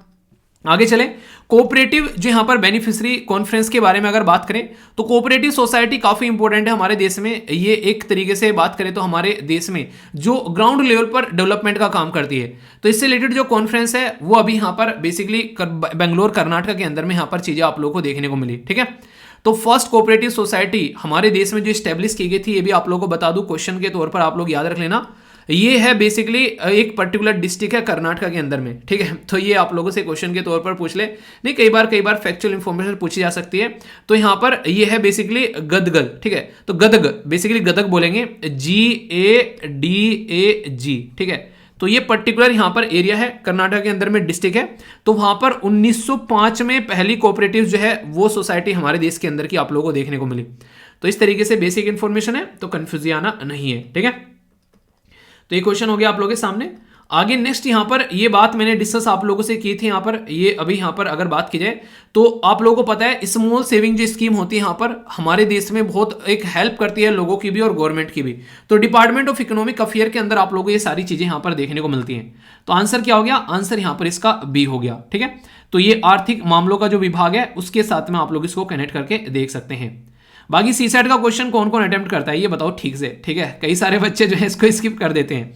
एक एक क्वेश्चन भी डेली लगाओगे ना बहुत फायदा पहुंचाएगा। लंबे समय तक अगर चीजें करते रहते हो ना, सोचो आप लोग 3 महीने तक एक क्वेश्चन लगाते हो तो जाने अनजाने में आप लोगों के 90 क्वेश्चन जो है वो तैयार हो गए। समझ रहे हो आप लोग यहाँ पर। तो टॉपिक को इस तरीके से तैयार करो। तो आंसर यहाँ पर ए है, तो आप लोग यहाँ पर देख सकते हैं। तो इसको आप लोग थोड़ा सा देखना। इसी के साथ में रिवर मैंने आप लोगों की कवर करा ही दी, काफी अच्छे से हम लोगों ने देखी। और देखिए कई सारे बच्चे पूछते रहते हैं सर पीडीएफ हिंदी और इंग्लिश दोनों में टेलीग्राम पर आप लोगों को मिल जाती है। तो देख लीजिएगा आप लोग, दोनों पीपीटी इसमें मर्ज रहती हैं। आप लोग अगर समझ में नहीं आ रहा है कोई शब्द इंग्लिश में लिखा है तो हिंदी में देख लो, हिंदी में समझ में नहीं आ रहा है इंग्लिश वालों को इंग्लिश में देख लो, ठीक है। तो दोनों तरीके से आप लोग यहाँ पर समझ सकते हैं। बिल्कुल ऐसे जैसे यूपीएससी का पेपर आता है हिंदी इंग्लिश में, वही पैटर्न आप लोगों को यहाँ पर देखने को मिलता है। 5 नए शब्द जो कि आप लोग की डिक्शनरी में मैं ऐड करूंगा। इंग्लिश सीखना चाहते हैं, बोलना चाहते हैं, समझना चाहते हैं तो आप लोग को वोकैबुलरी स्ट्रॉन्ग करनी पड़ेगी अपनी। जब तक आप लोग की वोकैबुलरी शब्द नहीं होगी आप लोगों के पास में कैसे बोलोगे। एनडीए सीडीएस एसएससी बैंकिंग में डायरेक्ट आप लोग के एंटोनिम्स सिनोनिम्स पूछे जाते हैं, वहां पर भी फायदा पहुंचाएगी। आंसर राइटिंग में अच्छे शब्द होंगे तो अच्छे से लिख पाओगे। तो थोड़ा सा कष्ट आप लोगों को देना पड़ेगा। तो ग्रीप मतलब कष्ट, ठीक है। एक तरीका डिससेटिस्फेक्शन पेन भी आप लोग यहाँ पर बोल सकते हैं, जो कि शब्द यहाँ पर कई बार यूज किया जाता है, ठीक है। तो इसी तरीके से अगर बात करें तो ये शब्द वो होते हैं जो कि कहीं ना कहीं न्यूज़पेपर में यूज हो रहे हैं, कहीं मैगजीन में आप लोगों को देखने को मिलेंगे। तो सेंटेंस जरूर फॉर्म किया करो। नेक्स्ट शब्द यहाँ पर यह है अनवी। एक तरीके से विरक्त बोला गया है, या फिर आप लोग बोले उत्तेजना की कमी होना। मतलब एक तरीके से काम करने बैठ गए पर लेकिन अंदर से ना मोटिवेशन ही नहीं आ रहा है, यार पढ़ना है, मोटिवेशन ही नहीं आ रहा है, ठीक है। ये बिल्कुल ऐसे ही मैं बैठने जाऊँ लेक्चर बनाने और बोलूँ कि यार लेक्चर बनाने का मन ही नहीं कर रहा है, अब मेरा मन नहीं हो रहा यार लेक्चर बनाने का, यार तुम बना दो मेरी जगह है। देखने आ जाओगे आप कि यार वो तो रोता रहता है बैठा हुआ लेक्चर में। ऐसी चीजें आप लोगों को देखने को मिलेगी। तो अब मैं पढ़ाने में मजा लेता हूँ, मेरा पढ़ने में मन लगता है, जोश रहता है, तो इसलिए अच्छे से लेक्चर ले पाता हूँ। कभी कभी हो जाता है वैसे जब आदमी कम सोया हुआ होता है, ठीक है, तो उसकी मजाक भी मत उड़ाया करो, कभी कभी हो जाया करता है इसका मतलब समझ लिया करो कि रात कोई ना एक तरीके से कुछ ना कुछ कांड हुआ है, ठीक है। जब भी आप लोग लेक्चर में एनर्जी कम दिख जाए, इसका मतलब है कि इंसान जो है वो सोया नहीं है ढंग से। ओके, तो कहीं ना कहीं किसी न किसी चीज़ों में बिजी था। तो जैसे मैंने बोला कि आप लोगों की मंथली वीडियो ने बहुत चूस लिया था मुझे शाम तक, दिन में टाइम नहीं लग पाया, तो फिर कंप्लीट तो करना था क्योंकि बोला था, तो फिर इसी तरीके से ताम झाम देगा। तो उसकी वजह से उत्तेजना की थोड़ी कमी लग रही थी आप लोगों को, ठीक है। पर उस वीडियो के अंदर कमी नहीं दिखेगी उत्तेजना की, क्योंकि वो फुल जोश से बनाई थी तो ये आप लोग यहाँ पर समझ सकते हैं, ठीक है। तो इंपॉर्टेंट वर्ड है, आप लोगों ने सुना होगा, लोगों को बोलते हैं कि फूल बना दिया, बेवकूफ बना दिया। तो फ्लीस, यहाँ पर फ्लीस का मतलब होता है धन हथियाना, मतलब गलत तरीके से सामने वाले से, मतलब कोई सामान है मेरे पास में लेकर आया, उसको 5 रुपए का, सामने वाले को 10 रुपए का चिपका दिया, ठीक है यार, सामने लेकर आए हो प्रोडक्ट को, प्रॉफिट ले लो चलो 1 रुपए का, 2 रुपए का, मतलब डबल पे बेचोगे। तो ये बिल्कुल गलत चीजें देखने को मिलती है। तो सामने वाले का धन हड़प लेना, गलत तरीके से, फ्रॉड से, चीट करके, एक तरीके से कोई ऐसी ट्रिक लगा के, बेवकूफ बना के, ये सारी चीजें आप लोगों को देखने को मिलती है। तो वर्ड है यहां पर बेसिकली फ्लीस। जो नेक्स्ट शब्द है, ये तो हिस्ट्री में आप लोगों ने इतनी बार पढ़ा होगा, इसके बारे में तो इतनी बार सुना होगा जिसकी कुछ हद नहीं। वर्नैकुलर लैंग्वेज, ये बात करते हैं हम लोग न्यूज़पेपर के बारे में। तो वर्नैकुलर लैंग्वेज में न्यूज़पेपर छपा करते थे। तो रीजनल लोकल लैंग्वेज, जो कि ऑर्डिनरी, जो लोकल लोगों के द्वारा डे बाय डे में बोले जाने वाली लैंग्वेज, उसको वर्नैकुलर यहां पर बोलते हैं, ठीक है। नेक्स्ट हो गया यहां पर ट्रोव। ट्रोव का मतलब क्या होता है? एक तरीके से खजाना बोल सकते हैं, कलेक्शन ऑफ ट्रेजर, यानी कि संग्रह बोल सकते हैं आप लोग यहाँ पर, ठीक है। मतलब एक तरीके से धन ही धन की बारिश हो रही है। इसका अपोजिट क्या हो गया? ये पुअर्टी, लैक और नीड है ही नहीं है, बस वहां पर एक तरीके से बुरी कंडीशन चल रही है। तो ये इसके अपोजिट हो जाएगा यहाँ पर, ठीक है। तो कैसे रहे पांचों के पांचों शब्द बताना, और कोई डाउट हो तो ये भी बताना। ऐसे तैयारी करनी है, ये तैयारी करोगे तो जिंदगी जीने में मजा आएगा, वरना तो फिर चीजें चलती रहती हैं और दिन जो है वो बदलते रहते हैं। तो दिन बदलते रहेंगे, चीजें चलती रहेंगी, कुछ मजा नहीं आएगा। पर लेकिन ढंग से अगर चीजों को तैयार करोगे ना, तो मजा भी आएगा और चीजें याद भी रह पाएंगी। तो चीजों में जान डाला करो, एनर्जी के साथ में चीजें किया करो। जो भी काम करना है, या तो करना नहीं है, या फिर करना है तो ढंग से करना है, ठीक है। जैसे मैं कल भी वीडियो को लेकर, परसों भी वीडियो को लेकर आ सकता था, पर लेकिन उस टाइम पर मैं ना तो प्रॉपर वे में उसको रिकॉर्ड कर पाता, और ना ही उस तरीके से एनर्जी के साथ में काम कर पाता, ठीक है। तो एक काम करो, एनर्जी के साथ में करो, तो ताकि अच्छे से काम करने में भी मन लगे, ठीक है। तो ये आप लोग समझिए, ओके। तो अच्छे से एंजॉय करो, फिर रिजल्ट भी आप लोगों का बहुत ही बेहतरीन देखने को मिलता है। तो बताओ फिर, हाउस द जोश? तो जोश बिल्कुल हाई होना चाहिए। आज तो नहीं लगा कि लेक्चर में सर जोश कम था तो यार वो वीडियो की वजह से थोड़ी सी चीज़ें हो गई थी, और कई बार आप लोगों को पता है बहुत सारे ऐसे काम भी पड़ जाते हैं। तो इसलिए थोड़ा सा आप लोग भी चीज़ों को मतलब ना इग्नोर कर दिया करो थोड़ा बहुत, तो बिल्कुल ही टांग खींचने पे लग जाते हैं कोई भी कसर छोड़ते नहीं हो। काफ़ी शानदार था तो आज का डिस्कशन। फीडबैक जरूर दीजिए करो, जैसा भी आप लोगों को लेक्चर लगता है अच्छा बुरा, जो भी अपना प्यार है वो जरूर दिखाया करो। और इसी के साथ में लगता है अगर चीज़ें आप लोगों के लिए फायदेमंद है, तो इस लेक्चर की PDF आप लोग डाउनलोड कर सकते हैं। हिंदी और इंग्लिश दोनों में आप लोगों को मिल जाती है। एक और इंपॉर्टेंट बात वो ये है कि जो भी आप लोगों को यहाँ से सीखने को मिलता है, अगर आप लोगों को लगता है किसी को आप लोग पढ़ा सकते हैं, तो किसी को पढ़ा दिया करो। चीज़ें हमेशा बांटने से बढ़ती है, खासकर शिक्षा तो जरूर। और अगर खुद नहीं पढ़ा सकते हैं, तो ये वीडियो आप लोग दूसरों तक पहुंचा सकते हो। फीडबैक जरूर देना, जैसा भी लगता है। आसपास सफाई रखो, पानी और पेड़ पौधों को सेव करो, पॉलिथीन और प्लास्टिक बैग वगैरह बिल्कुल भी यूज़ नहीं करना है, ठीक है। तो नेक्स्ट लेक्चर में मिलता हूँ, तब तक के लिए। और हाँ, ये वीडियो जरूर देख लेना मंथली, जो मेहनत है उसको वसूल कर लेना, क्योंकि जब देखोगे तो मजा आएगा आप लोगों का देख के। सेक्शन वाइज बहुत ही डिटेल में तसल्ली में चीज़ों को डिवाइड किया गया, अच्छे से आप लोग एंजॉय कर पाओगे, ठीक है। तो all the best to all of you, अच्छे से एंजॉय करो। और किस किस ने देख लिया है वो बताना, और पिछले महीनों की भी जरूर देख लेना, ठीक है। क्योंकि रिवीजन करने पे अब लग जाओ ताबड़तोड़ तरीके से, शानदार तरीके से प्लान बनाओ, और इफेक्टिवली अपने दिन को जो है वो यूटिलाइज करना सीखो। बाकी मेरे साथ में आप लोग टेलीग्राम, इंस्टाग्राम, ट्विटर पर जहाँ जाओ वहाँ कनेक्ट हो सकते हो। अलग से आईडी बनाने की कोई जरूरत नहीं है। कई बार बच्चे कहते हैं सर आईडी बना लेंगे, नहीं, अगर हो तो कनेक्ट हो जाओ, नहीं तो अपना पढ़ाई पे फोकस करो, ठीक है। सोशल मीडिया पर कम रहो, जितना जरूरी है बस उतना ही रहो, ठीक है। तो बाकी अपना कॉन्टैक्ट कर सकते हो, अगर आप लोग कुछ प्रॉब्लम है, दिक्कत है तो बताना। ये दोनों चीज़ें आप लोगों के लिए अवेलेबल है। तो बड़ों को नमस्ते, छोटों को प्यार, छोटी सी लाइफ में एंजॉय करा। मिलता हूँ नेक्स्ट वीडियो में, तब तक के लिए जय हिंद। और हाँ, मौज लो, रोज लो, नहीं मिले तो खोज लो, और आंसर जरूर दिया करो जो क्वेश्चन पूछता हूँ, ठीक है।